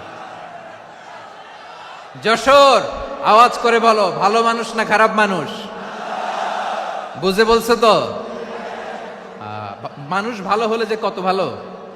এই মানুষকে যত্ন নিলে, মানুষকে মানুষ বানালে যে সে কি হতে পারে শুনবা? হ্যাঁ, নাকি মোনাজাত দিয়ে দিব? শুনবা? তাহলে থামতে হবে। থামো, আমি যখন বলবো থামো থামো, তাকবীরের সময় দিলে তাকবীর। থামো থামো। মানুষকে যত্ন নিলে, এই এদিকে এদিকে, ড্রোন নামায় ফেলো। হয়েছে, ড্রোনের ফুটেজ হয়ে গেছে, এবার ড্রোন নামায় ফেলো। আমার দিকে তাকাও। মানুষকে, তোমরা এদিক সেদিক তাকালে তো গুরুত্বপূর্ণ পয়েন্ট মিস হয়ে যাবে। এদিকে এদিকে, হ্যাঁ মাস, ঠিক আছে, এদিকে। মানুষকে যত্ন নিলে মানুষের মধ্যে যে আল্লাহ কি পটেনশিয়াল রেখেছে। আমি জাপানের দুইটা উদাহরণ দেই। জাপানের, এই এই এভাবে এভাবে হবে, হয় বসো নয় পেছনে, কথা নাই, কথা তো বলাই যাবে না, হারাম কথা বলা আজকে, একেবারে চুপ। আজকের জন্য হারাম করে দিছে আমি, এই কিছু সময়ের জন্য একেবারে নিষিদ্ধ। জাপানের দুইটা উদাহরণ দেই, খেয়াল করে একটু শুনেন, বুঝবেন। আল্লাহ, 2022 সালে জাপানের সাথে জার্মানির খেলা, ফিফা ওয়ার্ল্ড কাপ 2022। এক পক্ষে জাপান, আরেক পক্ষে কোন দেশ? কথা শোনে নাই। এক পক্ষে কোন দেশ? আরেক পক্ষে? সবাই এক পক্ষে, আরেক পক্ষে। ওই খেলায় জিতেছিল জাপান, জিতেছিল 22 সালের এই ফিফা ওয়ার্ল্ড কাপে। জাপান ফুটবল খেলায় জিতে, as a part of their celebration তারা খেলার পরে পুরো স্টেডিয়ামটারে ক্লিন করে। The fan base of Japan, লক্ষ লক্ষ মানুষ খেলা দেখতে যায়, তো এত ডাস্টবিনও তো নাই। তো যারা ডাস্টবিনে জায়গা পায় নাই, তারা এই যে চকলেটের প্যাকেট, পানির বোতল, চিপসের প্যাকেট তারা এদিকে সেদিকে রেখে দিয়েছে। জাপানের ভক্তরা, জাপানের ফলোয়াররা, as a part of their celebration তারা খেলার পরে পুরো স্টেডিয়ামের সব ময়লা আবর্জনা ক্লিন করে তারপরে বিদায় নিয়েছে। তাদেরকে কি ক্লিন করার দায়িত্ব দেয়া হয়েছিল? এই যশোর, জাপানের যে ছেলেরা খেলা দেখতে গেছিল ওদেরকে কি ক্লিন করার দায়িত্ব দিছিল? তারা কি স্টেডিয়ামের পরিচ্ছন্নতা কর্মী? তাদের আকল, তাদের সিক্স সেন্স তাদেরকে বলেছে। ছোটবেলা থেকে জাপান গভর্নমেন্ট ওদেরকে এত পরিচ্ছন্নতা শেখায়, ক্লিনলিনেস অ্যাওয়ারনেস ক্যাম্পেইন করায়। ক্লাসে আমি দেখেছি, ক্লাসে নিজের বেঞ্চ নিজে মুছে, ক্লাসের মাঝখানে একটা সময় দেয়, নিজের টেবিল নিজে মুছে, নিজের ক্লাসরুমটা নিজে পরিষ্কার করে। রাস্তাঘাটে একটা ধুলা নাই, ময়লা নাই, একটা টিস্যু নাই। খেলার পরে গোটা বিশ্বকে তাক লাগিয়ে দিয়েছে। জাপানের ফ্যানরা সবার রেখে যাওয়া গার্বেজ, টিস্যু, বোতল পরিষ্কার করে তারপরে স্টেডিয়াম থেকে বিদায় নিয়েছে। আমরা কেন এমন হইতে পারলাম না? আমরা কেন এমন হইতে পারলাম না? জাপানের যারা এগুলো করছে ওদের 3টা করে চোখ না? চোখ তো 3টা জাপানা লাগো, জাপানা লাগো। হাত তো 4টা, কান তো 6টা। হ্যাঁ, নাকি আমার মতো 2 হাত 2 কানালা মানুষ? চোখে দেখলে ওটা মানুষ না। চিন্তা করছেন? তার মানে জাপানিজদেরকে যে গ্রুমিং করে শিখানোর মাধ্যমে পরিচ্ছন্ন বানানো গেছে। ওরা যেমনি মানুষ, আমরাও মানুষ। আমাদের সন্তানদেরকে শেখালে তারাও পারবে। পারবে কিনা? 2 নম্বর উদাহরণ বলি। চট্টগ্রাম ফেনীতে যারা গিয়েছেন, মেঘনা গুমতি ব্রিজ প্রকল্প নাম শুনছেন? মেঘনা একটা ব্রিজ পার হওয়া লাগে। এই মেঘনা গুমতি, এখানে 3টা ব্রিজ কাঁচপুর সহ, এই 3টা ব্রিজের নির্মাণ কাজ, রেনোভেশনের কাজ দেয়া হয়েছিল জাপানের একটা কোম্পানিকে। কাকে? জাপানের কোম্পানি। নির্মাণ শেষে 738 কোটি টাকা বেঁচে গেছিল, এটা গভর্নমেন্টের হাতে দিয়ে তারা বিদায় নিয়েছে। কত টাকা? 738 কোটি টাকা। যত প্রাক্কলিত ব্যয় নির্ধারণ করা হয়েছে সব টাকা সরকার, তৎকালীন সরকার 2019-এর সরকার, কারা ছিল তো জানেন? এই 2019-এর সরকার তাদেরকে দিয়েছে। তারা রিনোভেশন নির্মাণ শেষে 738 কোটি টাকা অতিরিক্ত বেঁচে গেছিল, এটা আবার গভর্নমেন্টের হাতে বুঝাই দিয়ে তারা বিদায় নিচ্ছে। আমরা কেন এমন হইতে পারলাম না? জাপানের ওরাও মানুষ, আমরাও মানুষ। তার মানে মানুষে মানুষে পার্থক্য আছে না নাই? আচ্ছা, জাপানের 2টা উদাহরণ দিলাম, এবার আমার দেশের 2টা উদাহরণ দিব না? বাংলাদেশের 2টা উদাহরণ দিই। 1 নম্বর উদাহরণ, গত সপ্তাহে আপনারা জানেন কক্সবাজার আমার একটা প্রোগ্রাম ছিল, তো হেলিকপ্টারে গিয়েছিলাম। ফেনী জেলা যখন পার হচ্ছি আমি দেখলাম 3টা উইন্ডমিল চিনেন তো, বিশাল পিলার, 3টা-4টা পাখা থাকে, বায়ু বিদ্যুৎ কেন্দ্র, বাংলাদেশের প্রথম বায়ু বিদ্যুৎ কেন্দ্র এটা, মুহুরী প্রজেক্ট বলে এটার, সম্ভবত মুহুরী প্রজেক্ট। তো সাগরের বাতাসের ঝাপটায় এটা ঘুরে এনার্জি হয়, ইলেকট্রিসিটি উৎপাদন হয়। তো আমি পাইলটকে বললাম, ভাই এগুলো থেকে কেমন ইলেকট্রিসিটি উৎপাদন হয়? কয় হুজুর একটুও হয় না, কিছুই হয় না। কিছুই হয় না মানে? বলে হুজুর বাংলাদেশে যত উইন্ডমিল আছে এটার পাখা একটাও ঘুরে না। আল্লাহ, বলেন কি? তাহলে এই যে কোটি কোটি টাকা ব্যয় করে যে উইন্ডমিল, কয় হুজুর ভিতরে ফিটফাট, উপরে ফিটফাট, ভিতরে সদরঘাট। তার মানে কোটি কোটি টাকা দিয়ে এই উইন্ডমিল বানায়, এখানে কিছু নাই। দুর্নীতির আড্ডাখানা, আখড়াখানা বাংলাদেশ, ঠিক কিনা বলেন? হায় রে, জাপানিজরাও মানুষ, আমরাও মানুষ। আমার এক নিকটাত্মীয় সরকারি চাকরিজীবী, উনি আমাকে বললেন, বাংলাদেশের আরেকটা উদাহরণ দেখি। উনি আমাকে বললেন যে প্রতি বছর আমাদের অফিসের ফার্নিচার চেঞ্জ করে। আমি বললাম প্রতি বছর ফার্নিচার চেঞ্জ করে কেন? বলে যে ফার্নিচার নতুন পারচেজ করলেই তো ওইখানে টাকা, নতুন কিনতে পারলেই টাকা, নতুন উন্নয়নের সবক শোনাতে পারলেই টাকা। প্রথম আলোর রিপোর্ট, কি আলো? প্রথম আলোর রিপোর্ট, গত 15 বছরে উন্নয়নের নামে লুটপাট হয়েছে প্রায় 3.25 লাখ কোটি টাকা। কার রিপোর্ট? আমাদের বানানো কথা। প্রথম আলোর রিপোর্ট। গত 15 বছরে কারা ছিল জানেন তো? হ্যাঁ, শুধু ওনাদেরকেই দোষ দিয়ে লাভ নাই। স্বাধীনতার পর থেকে শুধু শাসকের হাত বদল হয়েছে, আমরা কিছু পাই নাই, ঠিক কিনা বলেন? শুধু ওনাদের দোষ দিয়ে কি লাভ? একদল খাইছে, আরেক দল খাওয়ার জন্য রেডি হয়ে আছে। আমরা এরকম চাই না, জনগণকে ফুটপাতে বসাই দিচ্ছে। প্রিয় ভাইয়েরা, তাহলে জাপানের মানুষও মানুষ, আমরাও মানুষ। সিদ্ধান্ত আপনার, কোন মানুষ হবেন, ভালো মানুষ না খারাপ মানুষ? আজকের আলোচনার বিষয় হচ্ছে মানব সম্পদের উন্নয়ন, human resource development. It's a process to increase the capacity of knowledge, skill, capacity of the people of a country. একটা দেশের মানুষের জ্ঞান, তাদের দক্ষতা কি করে বাড়ানো যায়, বাড়িয়ে দেশের উন্নয়ন করানো যায়, এটাই হচ্ছে মানব সম্পদ উন্নয়নের মূল কথা।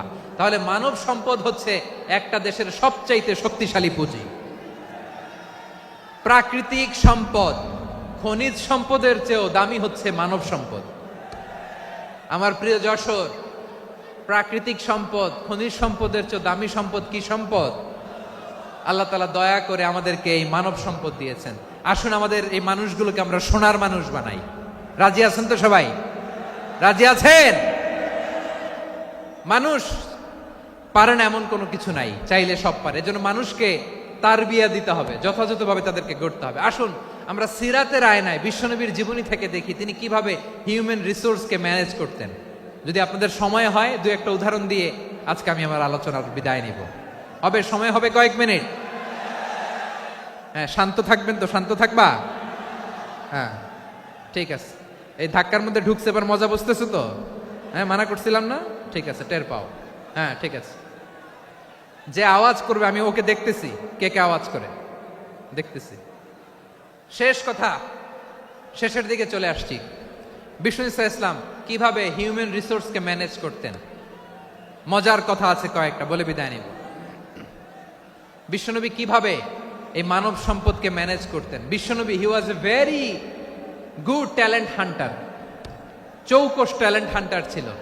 কার মধ্যে কি ট্যালেন্ট আছে দেখলেই বুঝে ফেলতেন। সুবহানাল্লাহ পড়বেন না? কি নবী আমরা পেয়েছি! He was a very good talent hunter. আমার নবী তিনি চৌকস ট্যালেন্ট হান্টার ছিলেন। কার মধ্যে কি প্রতিভা বের করতেন, ওই প্রতিভাকে ইসলামের কল্যাণে কাজে লাগাতেন। সুবহানাল্লাহ বলেন। যাকে যেই জায়গায় সেট করলে ভালো হবে তাকে ওই জায়গায় সেট করতেন। কয়েকজন সাহাবীর জীবনী শোনাই। আবু মাহজুরা রাদিয়াল্লাহু তাআলা আনহু, মক্কার মুয়াজ্জিন, আগে ছিল মুশরিক, পরে হয়েছে মুমিন। উনি কিভাবে মুমিন হইলেন এই ঘটনাটা একটু আপনাদের শোনাতে চাই। তা আপনাদের তো সময় নাই হাতে। হ্যাঁ, সময় আছে।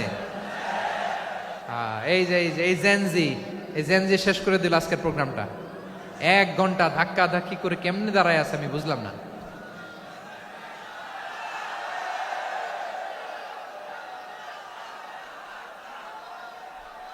না না, তাকবির না, চুপ করতে হবে। What I need you stop, just shut up, চুপ। হ্যাঁ ঠিক আছে, এভাবে। আবু মাহজুরা রাদিয়াল্লাহু তাআলা আনহু কিভাবে মুসলিম হলেন আওয়াজ করে শুনেন।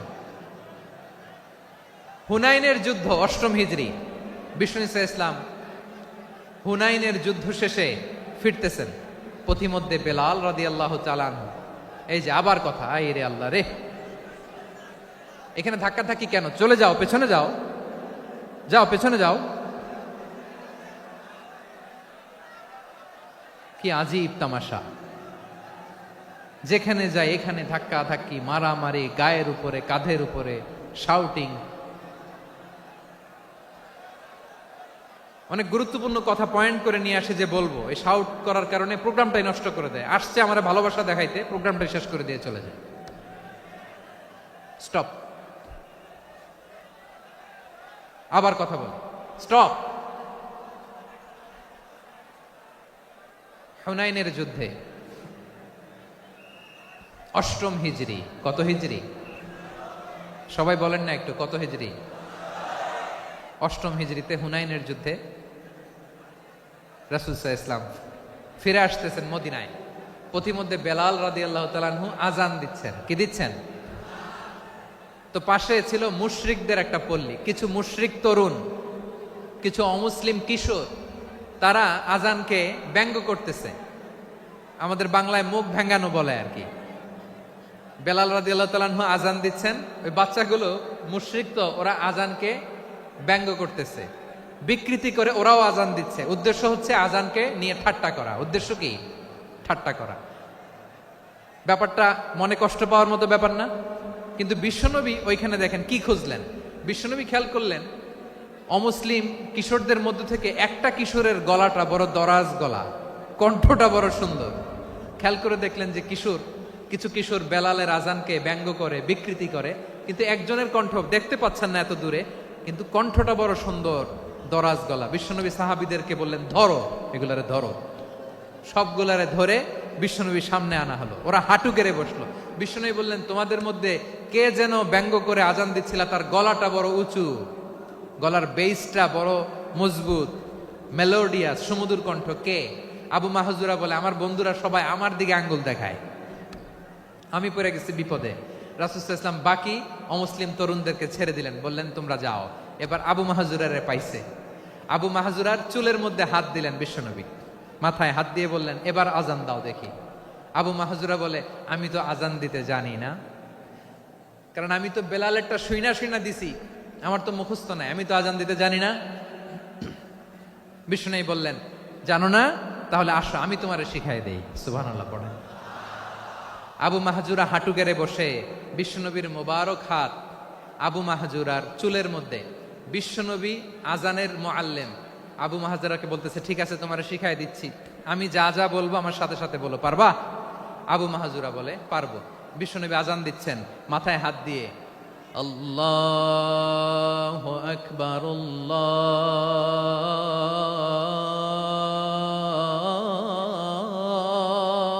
আকবার। আবু মাহজুরা এই বাক্যটা পড়লেন। বিশ্বনবী দ্বিতীয় বাক্য পড়তে আরম্ভ করলেন, আল্লাহু আকবার, আল্লাহু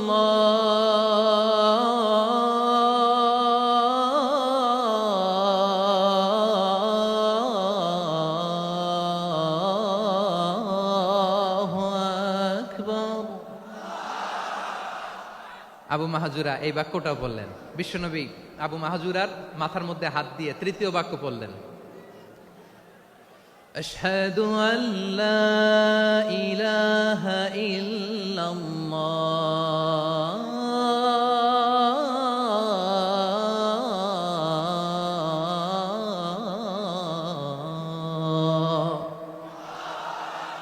আবু মাহাজুরা তৃতীয় বাক্য পড়লেন। বিশ্বনবী একটা বাক্য পরে আবু মাহাজুরা পরে, বিশ্বনবী পরে আবু মাহাজুরা পরে। আবু মাহাজুরা কিন্তু অমুসলিম, মুশরিক।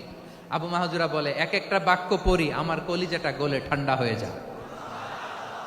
এতদিন মোহাম্মদকে গালি দিতাম, এখন মোহাম্মদ আমার মাথায় যখন হাত রাখছে আমার সারা শরীর ঠান্ডা হয়ে গেছে। বিশ্বনবী আজান শিখাচ্ছেন, একটা একটা বাক্য পড়ে আবু মাহাজুরাও পড়ে, বিশ্বনবী পড়ে আবু মাহাজুরাও পড়ে। পুরো বাক্যগুলো যখন শেষ, আজান শেষ, আবু মাহাজুরাও যখন পুরো আজান পড়লেন, আবু মাহাজুরা বললেন, এতদিন মোহাম্মদের চেহারা দেখলে আমার ঘৃণা লাগতো, আজ থেকে মোহাম্মদের চেহারার চেয়ে প্রিয় চেহারা আমার কাছে নাই।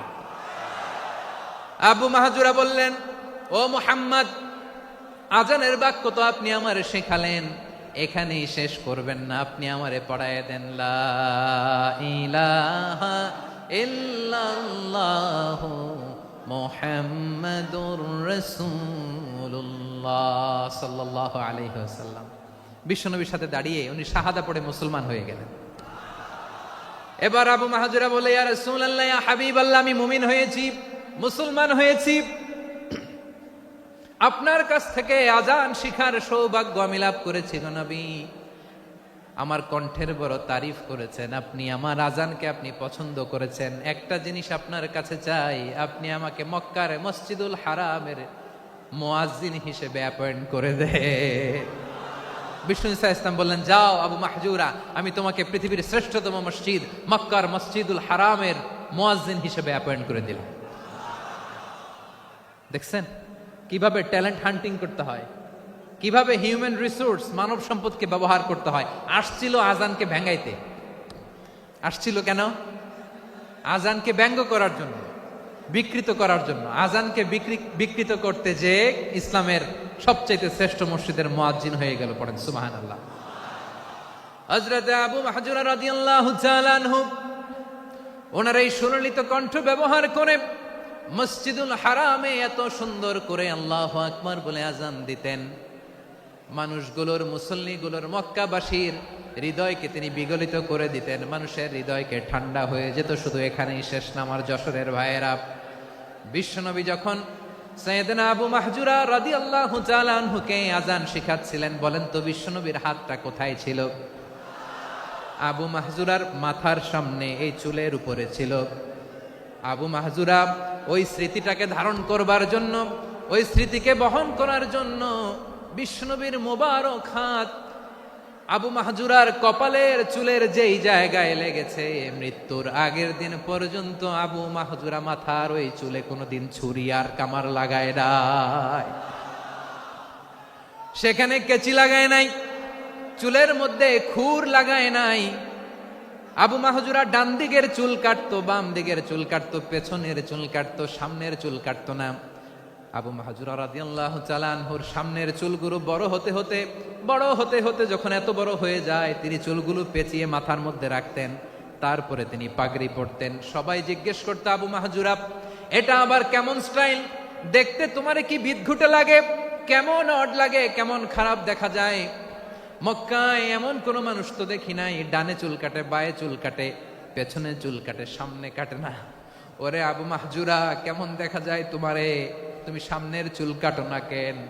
আবু মাহজুরা বলে, আমি হাঁটু গেড়ে পেয়ারা নবীর সামনে বসেছিলাম, আমার এই মাথার চুলের মধ্যে মুবারক হাত লাগিয়ে বিশ্বনবী নিজে আমাকে আজানের প্রতিটা বাক্য শিক্ষা দিয়েছেন। বিশ্বনবীর মোবারক হাত, পবিত্র হাত আমার মাথার চুলের যেই জায়গায় লেগেছে, আমি চাই ওই চুলগুলা নিয়ে আমি আমার কবরের ভিতরে যাব। সাইয়েদনা আবু মাহজুরা রাদিয়াল্লাহু তাআলা আনহু ইন্তেকালের আগের পর্যন্ত মাথার সামনের চুলগুলা কাটে নাই, মাথার সামনের চুল তিনি কাটেন নাই। সুবহানাল্লাহ বিহামদি। কেমন ভালোবাসতেন বিশ্বনবী সাহাবীদেরকে, সাহাবারা কেমন ভালোবাসতেন বিশ্বনবীকে। সামনের চুলগুলো বড় হতে হতে এত বড় ছিল, পেঁচিয়ে রেখে পাগড়ি পরতেন, কাটতেন না। নবীর হাত লেগেছিল। সুবহানাল্লাহ পড়েন। তাহলে what is the lesson? Moral of the story কি? মোরাল অফ দ্য স্টোরি হচ্ছে, আসছিল আজানকে ব্যঙ্গ করার জন্য, বিকৃত করার জন্য, হয়ে গেল মসজিদুল হারামের মুয়াজ্জিন। দেখেন বিশ্বনবী একটা খারাপ সিচুয়েশনের মধ্যে থেকে কি ভালো জিনিস বের করে আনলেন। আমি যে শুরুতে বলেছি কিভাবে তিনি হিউম্যান রিসোর্সকে ডেভেলপ করেছেন, ম্যানেজ করেছেন। তিনি যে চৌকুশ ট্যালেন্ট হান্টার ছিল, দেখেন সবার মধ্যে থেকে এর বাছাই করে মুয়াজ্জিন বানাই দিয়েছেন। সুবহানাল্লাহ পড়েন। তার মানে এই না সবাইরে ধরে ধরে উনি মুয়াজ্জিন বানাইছেন। যার যেই ট্যালেন্ট আছে তাকে ওই কাজে অ্যাসাইন করেছেন। যার যেই প্রতিভা আছে তার প্রতিভাকে ইসলামের কাজে লাগিয়েছেন। সুবহানাল্লাহ পড়েন। যায়েদ বিন সাবিত রাদিয়াল্লাহু তাআলা আনহু নাম শুনেছেন? যশোর কথা বেরোয় না। যদি জিজ্ঞাসা সালমান খানের নাম শুনছেন, সবাই হাত তুলবে, জি হুজুর শুনছি, মানে সব দেখা শেষ। সালমান খান, আমির খান, অমুক খান, সব খান মুখস্থ, কিন্তু যায়েদ বিন সাবিতের নাম মুখস্থ নাই মুসলমানদের। যেই সাহাবী মাথার সামনের চুল কাটে নাই, মসজিদুল হারামের মুয়াজ্জিন বানাইছেন বিশ্বনবী, সাহাবীর নাম কি? খায়া ফেলাইছে, স্লোগানের সাথে খায়া ফেলাইছে। আবু মাহজুরা, কি নাম? আবু মাহজুরা আল জুমাহি রাদিয়াল্লাহু তাআলা আনহু। এই নামটা আজকে নিয়ে যাইতে হবে যশোর। আবু মাহজুরা রাদিয়াল্লাহু তাআলা আনহু। 2 নম্বরে বলছিলাম যায়েদ বিন সাবিত রাদিয়াল্লাহু তাআলা আনহু। বিশ্বনবী দেখলেন মদিনার এই আনসারী সাহাবী হাইলি ট্যালেন্টেড, ইন্টেলেকচুয়াল, মেরিটোরিয়াস, জ্ঞানের প্রতি তার আকর্ষণ, মারাত্মক আকর্ষণ। বিশ্বনবী তাকে দায়িত্ব দিলেন, কোরআন যা নাজিল হয় তুমি লিখো, কাতিবুল ওয়াহি বানায় দিলেন। সুবহানাল্লাহ। যায়েদ বিন সাবিতরে আবার আজান শিখান নাই, কারণ তার মধ্যে বিশ্বনবী প্রতিভা দেখেছেন, একাডেমিক প্রতিভা। বিশ্বনবীর একাডেমিক প্রজেক্টগুলো তিনি হ্যান্ডেল করতেন। যায়েদ বিন সাবিত ছিল বিশ্বনবীর ব্যক্তিগত সচিব। কি ছিল? ব্যক্তিগত সচিব। বোঝেন নাই? বিশ্বনবীর ব্যক্তিগত সচিব এবং দোভাষী। ইহুদিরা কিছু লিখে দিলে এটার অর্থ বিশ্বনবীরে বুঝায় দিতেন, আবার ইহুদিদের কাছে কিছু লিখতে হলে তিনি লিখে দিতেন। বিশ্বনবী একদিন বললেন, ইন্নী ওয়াল্লাহি মা আমানু ইয়াহুদা আলা কিতাব। ইহুদিরা যে চিঠি পাঠায় অর্থ তো বুঝি না, আরেক ইহুদি আইনে অর্থ করা লাগে। আবার ইহুদিদের কাছে কিছু লিখে পাঠাইতে চাইলে আমরা তো লিখতে পারি না, ইহুদিরে দিয়ে লেখা লাগে। ওরা যে পয়রা শোনায় লিখে দেয়, আমি ওদের বিশ্বাস করি না। আমার নিজের একজন লোক দরকার। বিশ্বনবী এই যায়েদ বিন সাবিতকে চুজ করলেন ল্যাঙ্গুয়েজের জন্য। উনি বললেন, যায়েদ তোমার সফট স্কিলকে ডেভেলপ করতে হবে, তুমি হিব্রু ল্যাঙ্গুয়েজ শিখে ফেলো। যায়েদ বিন সাবিত বলল, বিশ্বনবীর মোটিভেশন আর ইন্সপিরেশন পেয়ে আমি 15 দিনে ইহুদিদের এই হিব্রু ল্যাঙ্গুয়েজ শিখে ফেললাম। শুধু শিখে ফেললাম না, হাত্তা হাদিকতু, even I became master in the language. এই ভাষা আমি পারদর্শী হয়ে গেলাম। এরপরে ইহুদিরা চিঠি লিখে পাঠালে আর কোনো ইহুদি ডাকা লাগতো না, আমি নবীর এটার অর্থ শুনে পরে বুঝাই দিতাম। আবার ইহুদিদের কাছে চিঠি লেখা লাগলে আমি যায়েদ বিন সাবিত চিঠি লিখে দিতাম। সুবহানাল্লাহ। দেখেন, এত সাহাবীর মধ্য থেকে বিশ্বনবীর একাডেমিক প্রজেক্ট, ব্যক্তিগত সচিব, দোভাষী হিসেবে তিনি যায়েদ বিন সাবিতের মতো তরুণকে নির্বাচিত করেছেন। কেমন ট্যালেন্ট হান্টার ছিল আমার নবী। সুবহানাল্লাহ পড়বেন না? বিশ্বনবীর ইন্তেকালের পরে সাইয়েদনা আবু বকর রাদিয়াল্লাহু তাআলা আনহু যখন খলিফা হয়ে আসলেন, কোরআনকে সংকলনের দায়িত্ব দেয়া লাগবে, কোন সাহাবীকে দিবেন? সব সাহাবারা মিলে পরামর্শ করলেন। সাইয়েদনা আবু বকর, ওমর সবাই মিলে বিশাল কোরআন সংকলনের গুরু দায়িত্ব বিশ্বনবীর ব্যক্তিগত সচিব, বিশ্বনবীর দোভাষী, বিশ্বনবীর সিলেক্ট করাই লোক যায়েদ ইবনে সাবিত রাদিয়াল্লাহু তাআলা আনহুকে দিয়েছে। কোরআনের কপি তো আজকে এখানে রাখে নাই। এই যে আজকের যে কোরআন পড়েন, এটা আগে এরকম ছিল না। কোরআন নাজিল হলে সাহাবারা চামড়ার, ওটের চামড়ায় লিখে ফেলতো, ওটের চ্যাপ্টা হাড্ডির মধ্যে লিখে ফেলতো, গাছের গুড়ির মধ্যে লিখে ফেলতো। বিভিন্ন জনের কাছে ছড়ানো ছিটানো ছিল। আবু বকর রাদিয়াল্লাহু তাআলা আনহু একসাথে করলেন, পরবর্তীতে উসমান রাদিয়াল্লাহু তাআলা আনহু একসাথে করলেন। 114 সূরার এখন এই মুসহাফ, এই কম্পাইলেশন, এই কপি আমরা পেয়েছি, যার হিউজ কন্ট্রিবিউশন ছিল। এই পুরো কোরআন কম্পাইলেশনের প্রজেক্ট ম্যানেজার ছিল যায়েদ বিন সাবিত রাদিয়াল্লাহু তাআলা। কোরআন কম্পাইলেশনের প্রজেক্ট ম্যানেজার। দেখেন, উনারে মাথায় হাত দিয়ে আজান শিখায় নাই। সুবহানাল্লাহ কইবেন না? তাহলে প্রথম সাহাবী আবু মাহজুরাকে মুয়াজ্জিন বানাইলেন, যায়েদ বিন সাবিতকে ব্যক্তিগত সচিব আর দোভাষী বানালেন, মুসআব ইবনে উমাইর রাদিয়াল্লাহু তাআলা আনহুকে ইসলামের প্রথম অ্যাম্বাসেডর বানালেন। তাহলে তৃতীয় নাম্বার একজন সাহাবীর নাম বলছি, মুসআব ইবনে উমাইর। মুসআব কি নাম? নামটা কেমন লাগে? এই কয়েকজনের ভাল লাগে, বাকিদের ভাল লাগে না? ভাল লাগে? এই এই আর কয়েকটা মিনিট দেওয়া যাবে না আমাকে আল্লাহর রাস্তে? হ্যাঁ ঠিক আছে, আমি তোমাদেরকে ভালোবাসা দেখাবো, দোয়া করব যদি চুপ থাকো, একেবারে চুপ, কষ্ট সহ্য করো। বাকিরা যা সওয়াব পাবে তোমরা ডবল পাবা, যেহেতু কষ্ট বেশি, কিন্তু চুপ। 3 নম্বর সাহাবীর নাম মুসআব। এই ধাক্কাধাক্কি কেন, ধাক্কাধাক্কি কেন রে ভাই? না না না, এরকম হইলে আসবো না যশোর, আমি আর আসবো না। হয় পিছনে চলে যাও, নাহলে চুপ, ধাক্কাধাক্কি নাই। 3 নম্বর সাহাবীর নাম মুসআব। কি নাম? He was the first ambassador in Islam. ইসলামের প্রথম ডিপ্লোমাট, প্রথম কূটনৈতিক, ইসলামের প্রথম কূটনৈতিক, ইসলামের প্রথম ডিপ্লোমাট, প্রথম অ্যাম্বাসেডর মুসআব ইবনে উমাইর।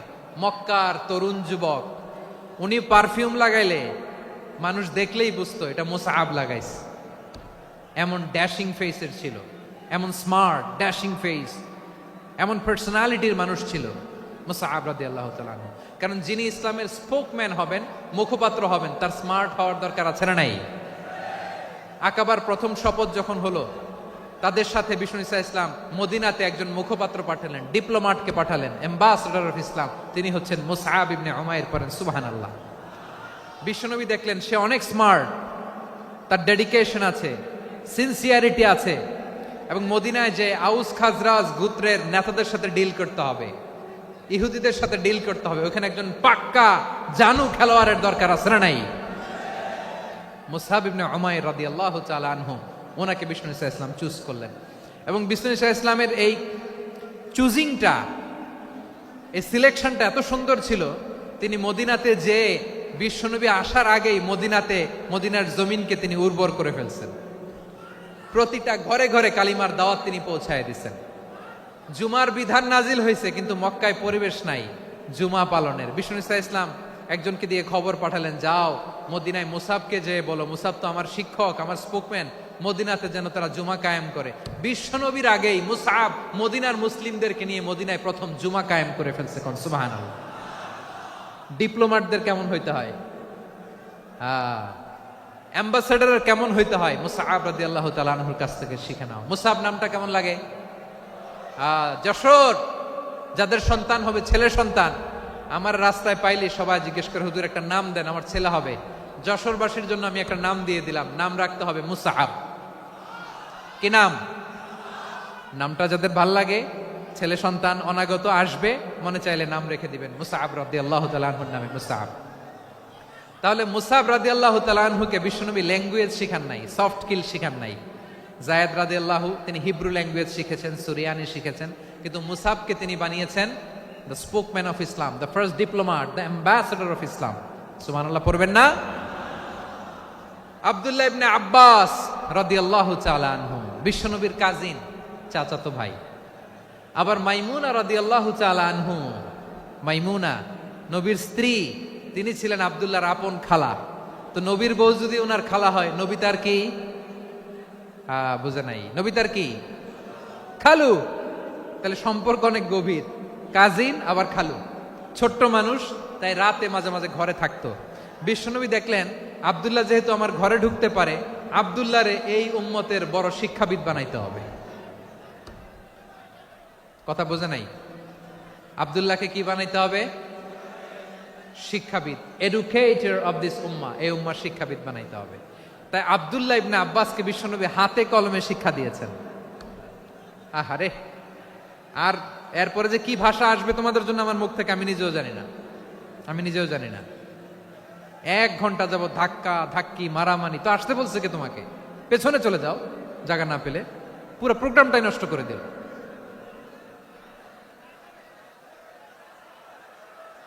জি, আমার দিকে তাকান, আমি শেষ করে দিচ্ছি। হবে না, ইন্টেলেকচুয়াল আলোচনা এখানে হবে না, আমি বুঝতে পারছি, আমি শেষ করে দিচ্ছি।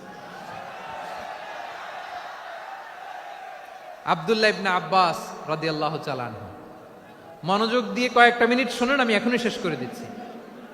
এরপর আওয়াজ করবে, এই যে এগুলো কি আমি বুঝলাম না। আমি বললাম না সব করা যাবে, বসে যাও, শুয়ে যাও, চলে যাও, আওয়াজ করা যাবে না। অন্যকে বসো এটাও বলার দরকার নেই, জাস্ট এদিকে তাকাও। আল্লাহ। আব্দুল্লাহ ইবনে আব্বাস রাদিয়াল্লাহু তাআলা আনহু, ওনাকে বিশ্বনবী হাতে কলমে শিক্ষা দিয়েছেন, যেহেতু উম্মতের শিক্ষাবিদ হবেন, এডুকেটর হবেন। তো বিশ্বনবী রাতে যখন তাহাজ্জুদ পড়তেন, ছোট্ট আব্দুল্লাহ ঘরে থাকতো, বুঝতে পেরেছেন? ছোট্ট মানুষ তো ঘরে থাকতো। তো বিশ্বনবী তাহাজ্জুদের জন্য একবার দাঁড়িয়েছেন, ছোট্ট আব্দুল্লাহ ওযু করে দাঁড়াইছে। আচ্ছা বলেন তো, ইমাম আর মুসল্লি মোট যদি দুইজন হয়, একজন ইমাম একজন মুসল্লি, তো মুসল্লি ইমামের কোন দিকে দাঁড়াবে? ডানে দাঁড়াবে। ছোট্ট আব্দুল্লাহ বুঝে নাই, বিশ্বনবী তাহাজ্জুদ শুরু করেছেন, উনি ইক্তেদা করছেন আর দাঁড়াইছেন বায়ে। কোথায় দাঁড়িয়েছেন? আব্দুল্লাহ বলেন, যখন আমি বায়ে দাঁড়ালাম, আখাযা রাসূলুল্লাহ সাল্লাল্লাহু আলাইহি ওয়াসাল্লাম উযুনি আল ইউমনা ইয়াফতিলুহা, বিশ্বনবী নামাজরত অবস্থায় আমার কান ধরে টেনে আমার ডান দিকে এনে দাঁড় করায় দিলেন। পড়েন সুবহানাল্লাহ। দেখেন হাতে কলমে শিক্ষা। আর জীবনে ভুলাবে? কথা কয় না, আর ভুলাবে? আর ভুল হবে না। এভাবে বিশ্বনবীর অনেক সঙ্গ পেয়েছেন, সফর করেছেন, একই বাহনে বসেছেন, এক বাহনে বসে লম্বা নসিহত করেছেন, বলেছেন, ইয়া গোলাম ইহফাজিল্লাহ ইয়াহফাজকা, ইহফাজিল্লাহ তাজিদহু তুজাহাক, ইযা সাআলতা ফাসআলিল্লাহ ওয়া ইযা ইসতাআনতা ফাসতাইন বিল্লাহ। আল্লাহর বিধান মানো, আল্লাহর বিধান রক্ষা করো, আল্লাহ তোমায় রক্ষা করবে। আব্দুল্লাহ, চাইতে হলে আল্লাহর কাছে চাও, সাহায্য চাইতে হলে আল্লাহর কাছে সাহায্য চাও। মনে রাখো, গোটা বিশ্বের সবাই যদি তোমার সাহায্য করতে চায়, ততটুকুই করতে পারবে যতটুকু আল্লাহ তোমার নসিবে রেখেছে। গোটা বিশ্ব যদি তোমার বিরুদ্ধে ষড়যন্ত্রে দাঁড়িয়ে যায়, ক্ষতি ততটুকু করতে পারবে যতটুকু তোমার জন্য বরাদ্দ আছে, এর বাইরে কিছু করতে পারবে না। আওয়াজ করে বলেন ঠিক কিনা? এভাবে হাতে কলমে শিখিয়েছেন, বিশ্বনবীর সঙ্গ পেয়েছেন। ওনাকে বিষ্ণু ইসলাম শিক্ষাবিদ, এডুকেটর অফ দিস উম্মাহ হিসেবে সিলেক্ট করেছেন, হাতে কলমে শিখিয়েছেন। বিশ্বনবী একবার প্রকৃতির ডাকে সাড়া দিয়ে এসেছেন, এখন কি করতে হবে? নামাজের জন্য অজু করতে হবে। বিশ্বনবী এসেই দেখেন অজুর বদনায় পানি ভরা, খুশি হয়ে গেলেন, বললেন, কে রেখেছে পানি? একজন বলল, আব্দুল্লাহ রেখেছে। বিশ্বনবী অত্যন্ত খুশি হলেন, খুশি হয়ে একটা দোয়া করলেন, বললেন, আল্লাহুম্মা ফাক্কিহু ফিদ্দীন ওয়া আল্লিমহু তা'ওয়ীল, আল্লাহ তুমি আব্দুল্লাহকে দ্বীনের বুঝ দিও আর কোরআনের তাফসীর শিক্ষা দিও। বিশ্বনবীর এই দোয়া এমন লাগছে, উনি রাইসুল মুফাসসিরিন, এই পৃথিবীতে যত মুফাসসির ছিল, যত মুফাসসির আসবে, সকল মুফাসসিরের সম্রাট হিসেবে স্বীকৃত হয়েছেন আব্দুল্লাহ ইবনে আব্বাস। বিশ্বনবী ওনারে আজান শিখান নাই, বিশ্বনবী ওনারে ল্যাঙ্গুয়েজ শিখান নাই, বিশ্বনবী ওনারে অ্যাম্বাসেডর বানান নাই, হাতে কলমে শিক্ষা দিয়েছেন। ছোট্ট মানুষ, বিশ্বনবী ইন্তেকাল করলেন, আবু বকরের সময় গেল, ওমরে ফারুকের খেলাফত, তখনও তিনি তরুণ। ওমরে ফারুক রাদিয়াল্লাহু তাআলা আনহু ওনার ক্যাবিনেট মিনিস্ট্রির বৈঠকে এই আব্দুল্লাহ ইবনে আব্বাসকে পাশ দিয়ে বসায় রাখতেন। বয়স্ক সাহাবারা এটা পছন্দ করতো না, তারা বলতো, ঘটনা কি? আব্দুল্লাহর মতো ছেলে নাতি আমাদের আছে, এরা কেন রাখে ওমরে ফারুক? ওমরে ফারুক এটা টের পেলেন, তিনি বুঝতে পারলেন যে ক্যাবিনেট মেম্বাররা এটা পছন্দ করে না, ছোট্ট আব্দুল্লাহরা কেন রাখি, কেন যে রাখি, এটা একদিন বুঝাবো। একদিন মিটিং এ তিনি সবাইকে বললেন, ইদা জাআ নাসরুল্লাহি ওয়াল ফাতহ। এই আয়াত দ্বারা উদ্দেশ্য কি বলেন তো মুরব্বী সাহাবীরা? এক সাহাবী বলেন, এই সূরা দ্বারা উদ্দেশ্য, আল্লাহ বলেছেন আমাদেরকে বিভিন্ন ল্যান্ড, বিভিন্ন এলাকা বিজয় করতে হবে। ওমরে ফারুক বললেন, না, হয়নি। আরেকজন বললেন, বিজয় হওয়ার পর আমাদের বেশি বেশি আল্লাহর বরত্বের ঘোষণা দিতে হবে, এটা উদ্দেশ্য। ওমরে ফারুক বললেন, না, হয় নাই। যারে জিজ্ঞেস করেন কেউ পারে না। সব শেষে বিশ্বনবী ছোট্ট আব্দুল্লাহরে বলেন, আব্দুল্লাহ, ইদা জা নাসরুল্লাহি ওয়াল ফাত, এর দ্বারা উদ্দেশ্য কি বলো তো? ছোট্ট আব্দুল্লাহ বলেন, হুয়া আজালু রাসূলিল্লাহ। এই আয়াত দ্বারা বিশ্বনবীর বিদায়কে উদ্দেশ্য নেওয়া হয়েছে। ওমরে ফারুক বললেন, হাযা হুয়া, এটাই তো সঠিক উত্তর, এটাই সঠিক তাফসীর এই আয়াতের। কারণ ইদা জা নাসরুল্লাহি ওয়াল ফাত, যখন আল্লাহর সাহায্য আর বিজয় আসবে, ওয়া রাআইতান নাসা ইয়াদখুলুনা ফি দীনিল্লাহি আফওয়াজা, আপনি দেখবেন দলে দলে, ঢলে ঢলে, বানের পানির মতো মানুষ ইসলামের দিকে ঢুকতেছে, ইসলামের বিজয় হয়েছে। তো ইসলামের বিজয়ের মিশন নিয়ে নবী আসছে, বিজয়ী যখন হয়ে গেছে, এখন তো নবীর বিদায় হবে। জোরে বলেন ঠিক কিনা? কোন সাহাবী এই সূক্ষ্ম কথাটা ধরতে পারে নাই, ওই আব্দুল্লাহ ছাড়া। আব্দুল্লাহ যখন উত্তর দিছে, সব সাহাবীদের টনক নড়েছে। এরপর থেকে কোনো ক্যাবিনেট মিটিং এ আর কোনো সাহাবারা কোনো প্রশ্ন করে নাই। আওয়াজ করে পড়েন সুবহানাল্লাহ। বিশ্বনবী আব্দুল্লাহ ইবনে আব্বাসকে দ্য এডুকেটর অফ দ্য উম্মাহ, উম্মার শিক্ষাবিদ হিসেবে গ্রহণ করেছেন। আওয়াজ করে পড়তে হবে আল্লাহু আকবার। সাহাবীদের নামগুলো মনে থাকবে? এক নম্বরে আবু মাহজুরা, মুয়াজ্জিন বানাইছেন। যায়েদ ইবনে সাবিত, দোভাষী, ট্রান্সলেটর অফ প্রফেট, এবং তিনি ছিলেন বিশ্বনবীর ব্যক্তিগত সচিব। Musab ibne Umair, the first ambassador and diplomat of Islam. Abdullah ibne Abbas, এই উম্মার সবচেয়ে বড় এডুকেটর, শিক্ষাবিদ। আরেকজন ছিল আব্দুল্লাহ ইবনে মাসউদ রাদিয়াল্লাহু তাআলা। দুই আব্দুল্লাহ, আব্বাস গেল, আরেকজন হচ্ছে মাসউদ। মক্কার তরুণ, ছাগল পালতো মুশরিকের বিশ্বনবী আর আবু বকর রাদিয়াল্লাহু তাআলা আনহু একবার গেলেন, যে দেখে এই তরুণ দাঁড়ায় আছে। বিশ্বনবী বলেন, আমি খুব ক্ষুধার্ত, তোমার কাছে কি দুধ আছে ছাগলের? আব্দুল্লাহ আছে, ওয়ালাকিন আনা মু'তামান, কিন্তু যে দুধ আছে এটা আমানতের, আমি দিতে পারবো না। বিশ্বনবী এইটা শুনেই তার টার্গেট করে ফেলছে। আনা মু'তামান, দুধ আছে কিন্তু এটা আমার মালিকের, আমি তো দরদ দেখায় আমার মালিকের দুধ, আপনি পথিক, আপনারে দিতে পারি না। বিশ্বনবী টার্গেট করে ফেলছেন, এরে আমার কাজে লাগাইতে হবে।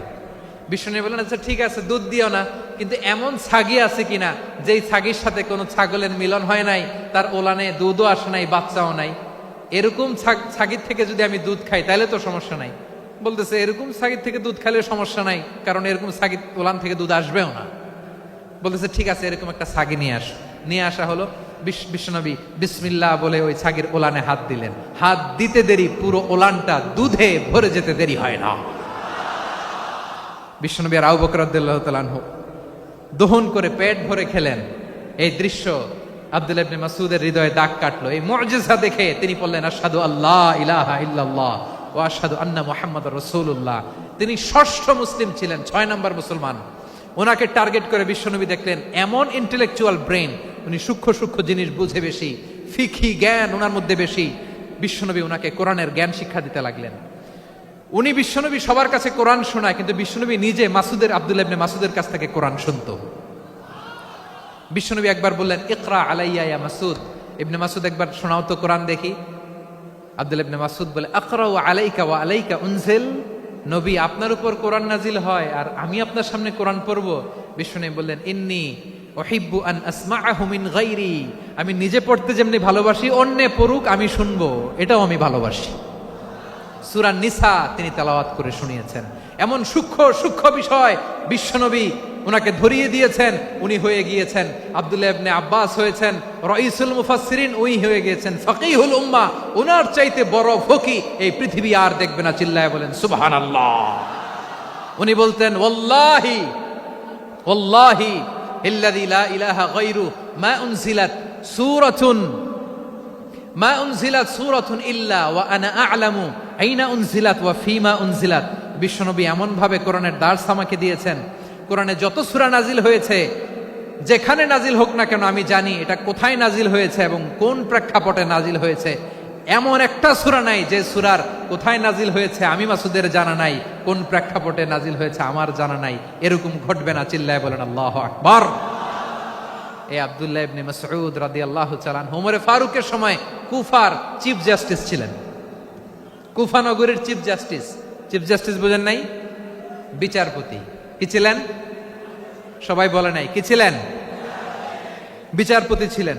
এবং ওনার যে ফিকহি জ্ঞানের ধারা, এটাই আলকামা, ইব্রাহিম আন-নাখাই, হাম্মাদ ইবনে সুলাইমান হয়ে ইমাম আবু হানিফা পর্যন্ত পৌঁছেছে।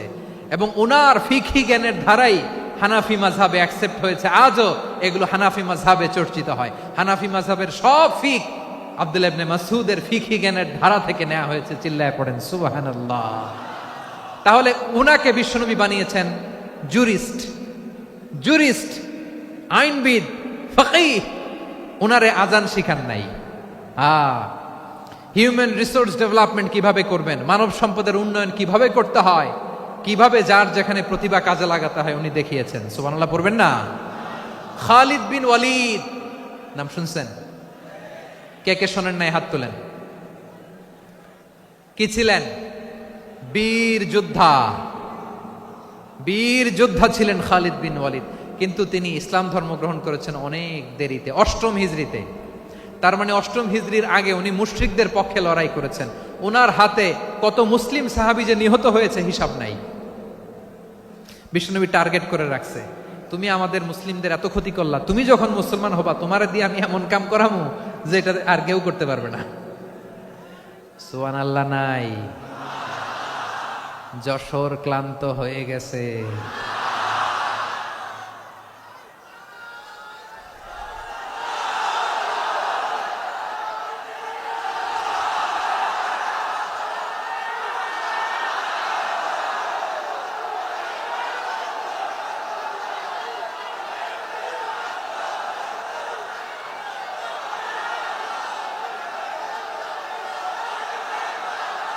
মাশাআল্লাহ, বসুন বসুন বসুন।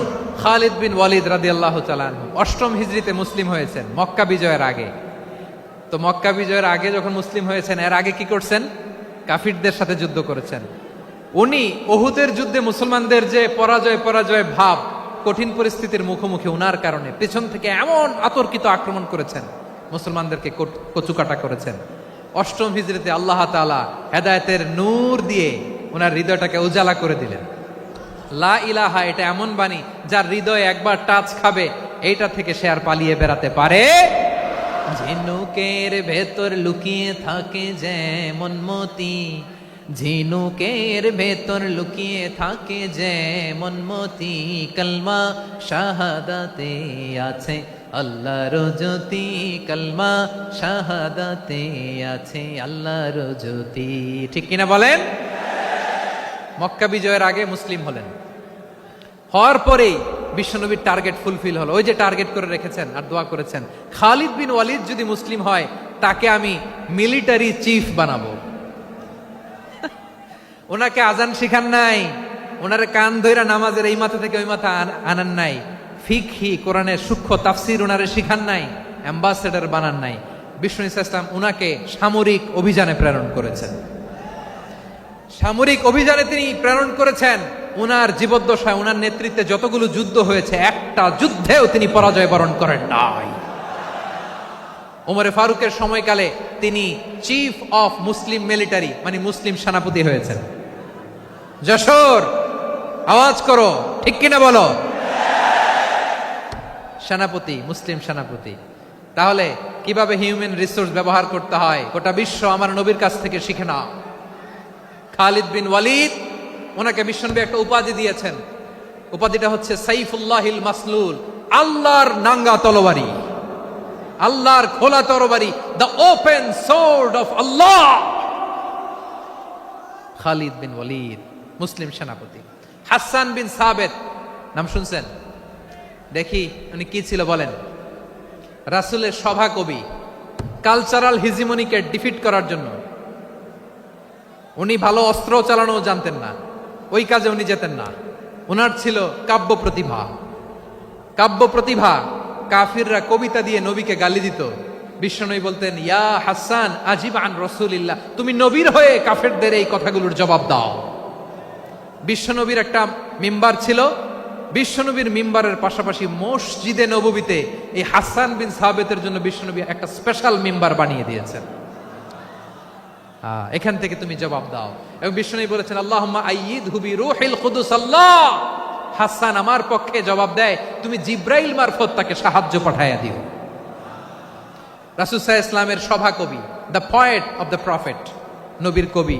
উনি কবিতা দিয়ে, এমন উচ্চাঙ্গের ভাষায় কবিতা দিয়ে তিনি জবাব দিতেন, কাফিরদের গা শিহরে যেত, তাদের হৃদয়ে আগুন ধরে যেত। তাহলে এরকম কবিরও দরকার আছে না নাই? এখন যাকে আল্লাহ দিছে কাব্য প্রতিভা, এরা যদি আপনি যুদ্ধের ময়দানে পাঠান হবে?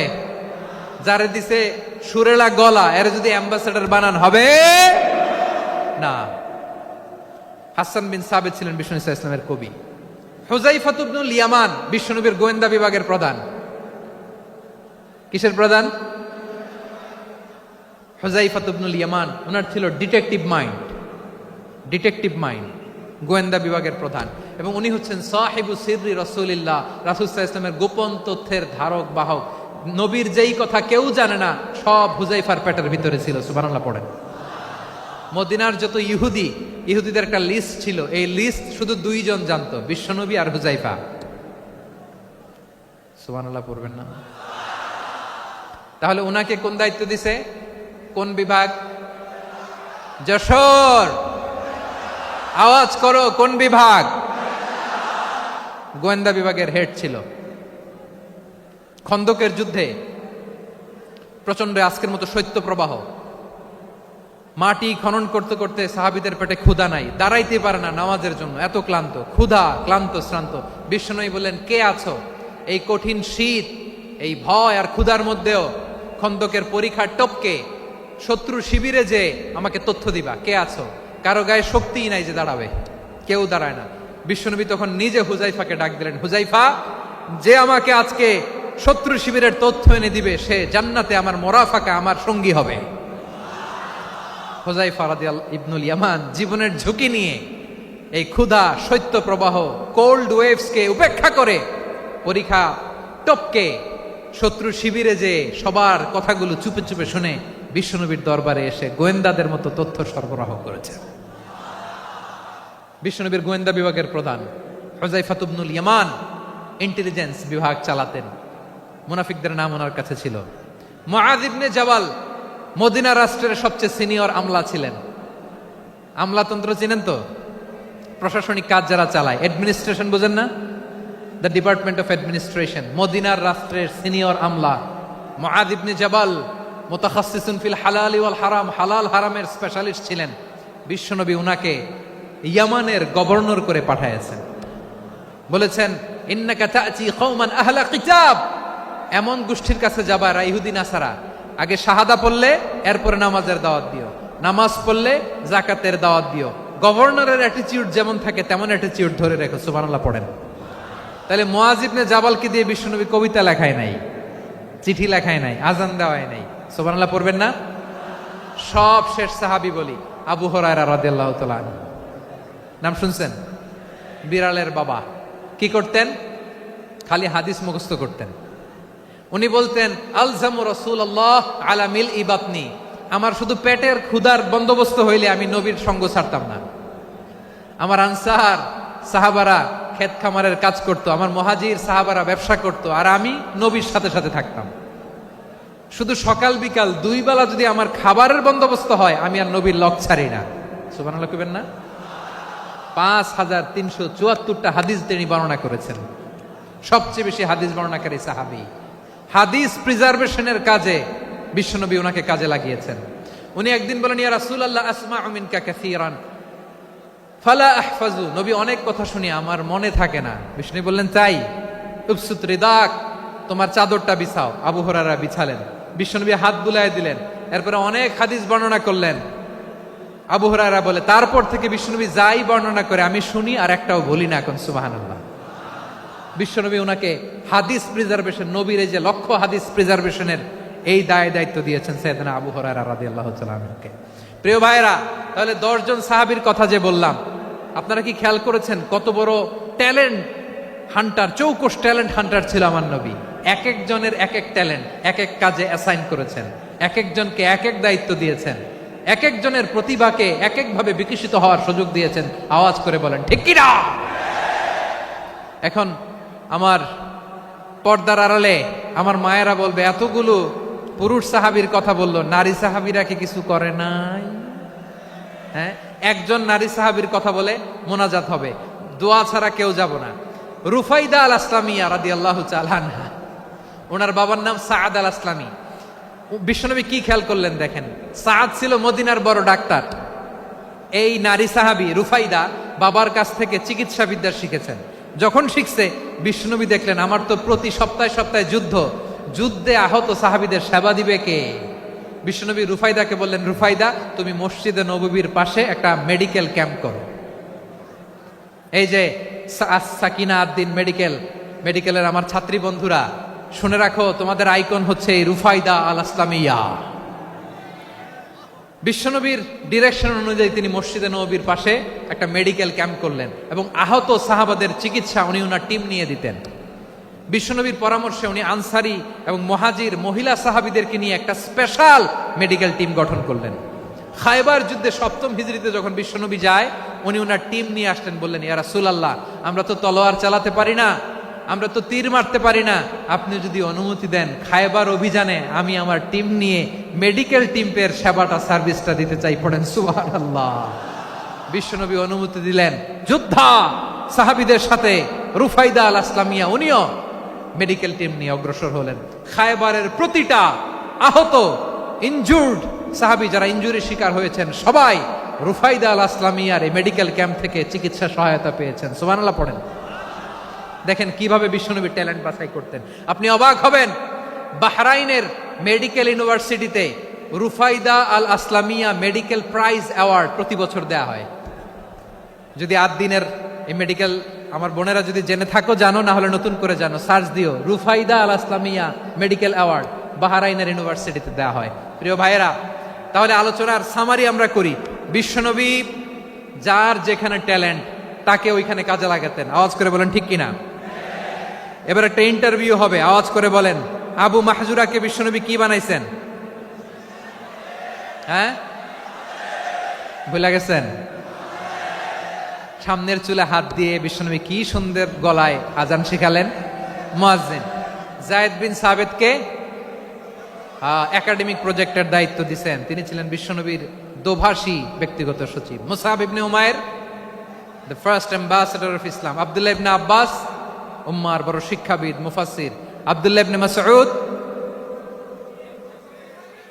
আব্দুল্লাহ ইবনে মাসউদ ছিলেন জুরিস্ট। কি ছিলেন? জুরিস্ট ছিলেন, এই উম্মার সবচেয়ে বড় জুরিস্ট। খালিদ বিন ওয়ালিদ সেনাপ্রধান। হাসান বিন সাবিত, হাসান বিন সাবিত ছিলেন বিশ্বনবীর সভাকবি। কি ছিলেন? বিশ্বনবীর সভাকবি ছিলেন। এরপরে হুযায়ফা ইবনুল ইয়ামান কি ছিলেন? গোয়েন্দা বিভাগের প্রধান। মুআয ইবনে জাবাল কি ছিলেন? সিনিয়র আমলা, ইয়ামানের গভর্নর। আবু হুরায়রা রাদিয়াল্লাহু তাআলা আনহু হাদিস প্রিজার্ভেশনের কাজ করেছেন। আর আমাদের রুফাইদা আল আসলামিয়া রাদিয়াল্লাহু তাআলা আনহা কি ছিলেন? নার্স ছিলেন, নার্স হয়ে মেডিকেল সেবা দিয়েছেন। প্রিয় ভাইয়েরা, পুরো আলোচনার যদি সামারি করি তাহলে বিশ্বনবী যেভাবে হিউম্যান রিসোর্সকে ম্যানেজ করেছেন, যার যেখানে প্রতিভা কাজে লাগিয়েছেন, আমরাও যদি করি আমাদের বাংলাদেশের চিত্র আমরা পাল্টে যেতে পারবো। আমরা শুরুতে শুনেছি মানুষের আছে অসীম সম্ভাবনা, প্রতিটা মানুষ অনন্য, যত্ন নিলে যথাযথ পরিচর্যা করলে মানুষ বিশ্ব জয় করতে পারে। ঠিক কিনা? আমাদের হাফেজে কোরআনের সামনে দাঁড়াতে পারে এমন কোনো হাফেজে কোরআন আল্লাহর জমিনে জন্ম হয় নাই। গোটা বিশ্ব কাঁপিয়ে তারা সেরা, আমাদের ক্রিকেটাররা সেরা, আমাদের তৈরি পোশাক শিল্প সেরা। এরকম অনেক অনেক সেরা জিনিস আছে, আমরা এগুলোরে নার্চারিং করতে পারি নাই, পরিচর্যা করতে পারি নাই, সঠিক তারবিয়াতের অভাব। তাহলে মানুষের অসীম সম্ভাবনাকে কাজে লাগাতে হবে। ঠিক কিনা বলেন? ইউনুস গভর্নমেন্টকে আমি বলবো, অল্প সময়ের জন্য আপনারা এসেছেন, সংস্কারও করতে হবে, আবার নির্বাচনও করতে হবে। সব সংস্কার হতে করতে পারবেন না, যতটুকু পারবেন এর মধ্যে আমাদের যে হিউজ ম্যান পাওয়ার, আমাদের যে মানব সম্পদ, হিউম্যান রিসোর্স, এটাকে ডেভেলপ করে আপনাদের যেতে হবে। যেটা পারবেন না সেটাকে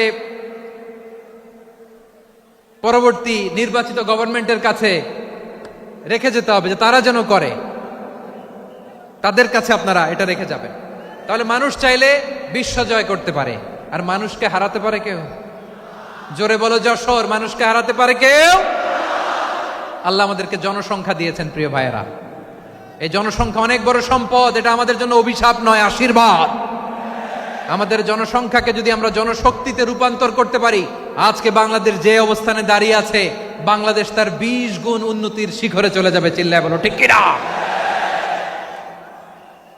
আমাদের শ্রমিক ভাইয়েরা বাইরে কাজ করে, আমাদের শ্রমজীবী ভাইয়েরা, প্রবাসীরা, তাদের ব্যাপারে গুরুত্ব দিতে হবে। আমাদের শ্রমের দাম সবচেয়ে কম, সবচেয়ে কম। তারা এম্বাসিতে গুরুত্ব পায় না, এয়ারপোর্টে গুরুত্ব পায় না। এই সরকার অবশ্য তাদেরকে অনেক গুরুত্ব দিচ্ছে। আমাদের অদক্ষ শ্রমিককে যখন আমরা দুবাই পাঠাই অল্প বেতন পায়, কিন্তু ইন্ডিয়ানরা দক্ষ শ্রমিক পাঠাইলে তার 3 গুণ বেতন পায়। আমরা আমাদের শ্রমিকদেরকে অদক্ষ ভাবে আর পাঠাতে চাই না, দক্ষ শ্রমিক পাঠিয়ে আমরা রেমিটেন্সের বন্যা বইয়ে দেব। আমাদের শ্রমিকদের পাঠানো রেমিটেন্সের টাকায় সচল থাকে আমার দেশের অর্থনীতির চাকা। তাদেরকে সবচেয়ে গুরুত্ব দিতে হবে। আমরা পেয়েছি ফ্রিডম ফাইটার, মুক্তিযোদ্ধা, আর আমার প্রবাসী ভাইরা হচ্ছে রেমিটেন্স ফাইটার। জোরে বলো ঠিক কিনা? তাহলে আমাদের এই জনশক্তিকে জনসম্পদে ট্রান্সফর্ম করতে হবে, ঠিক কিনা বলেন? সরকার জনগণকে এভাবে পলিশ করতে হবে। মা বাবারা ছেলে মেয়েদের মধ্যে কার কোন যোগ্যতা তাকে ওইভাবে কাজে লাগাতে হবে। সবার এ প্লাস পাওয়ার কোনো দরকার নাই। আমাদের দেশে একটা টেন্ডেন্সি আছে, পরীক্ষায় এ প্লাস না পাইলে কই তুই কি করলি, পাশের বাড়ির ছেলে এ প্লাস পাইছে, যা ওর পা ধোয়া পানি খা। কি খা? তা আমি ভাবছি যে পা ধোয়া, এ প্লাস পাওয়া ছেলেদের পা ধোয়া পানির একটা পানির ব্র্যান্ড বানাইতে হবে, এরকম লেখা থাকবে এ প্লাস পাওয়া ছেলেদের পা ধোয়া পানি। খাওয়া নাই, এগুলার খাওয়া নাই। ওরে আল্লাহ এ প্লাস পাওয়ার জন্য বানাইছে, আর আপনার ছেলেকে এই এ প্লাস গুলারে নিয়ন্ত্রণ করার জন্য আল্লাহ বানাইছে। ওকে দিয়ে আল্লাহ কি করবে আপনি জানেনই না।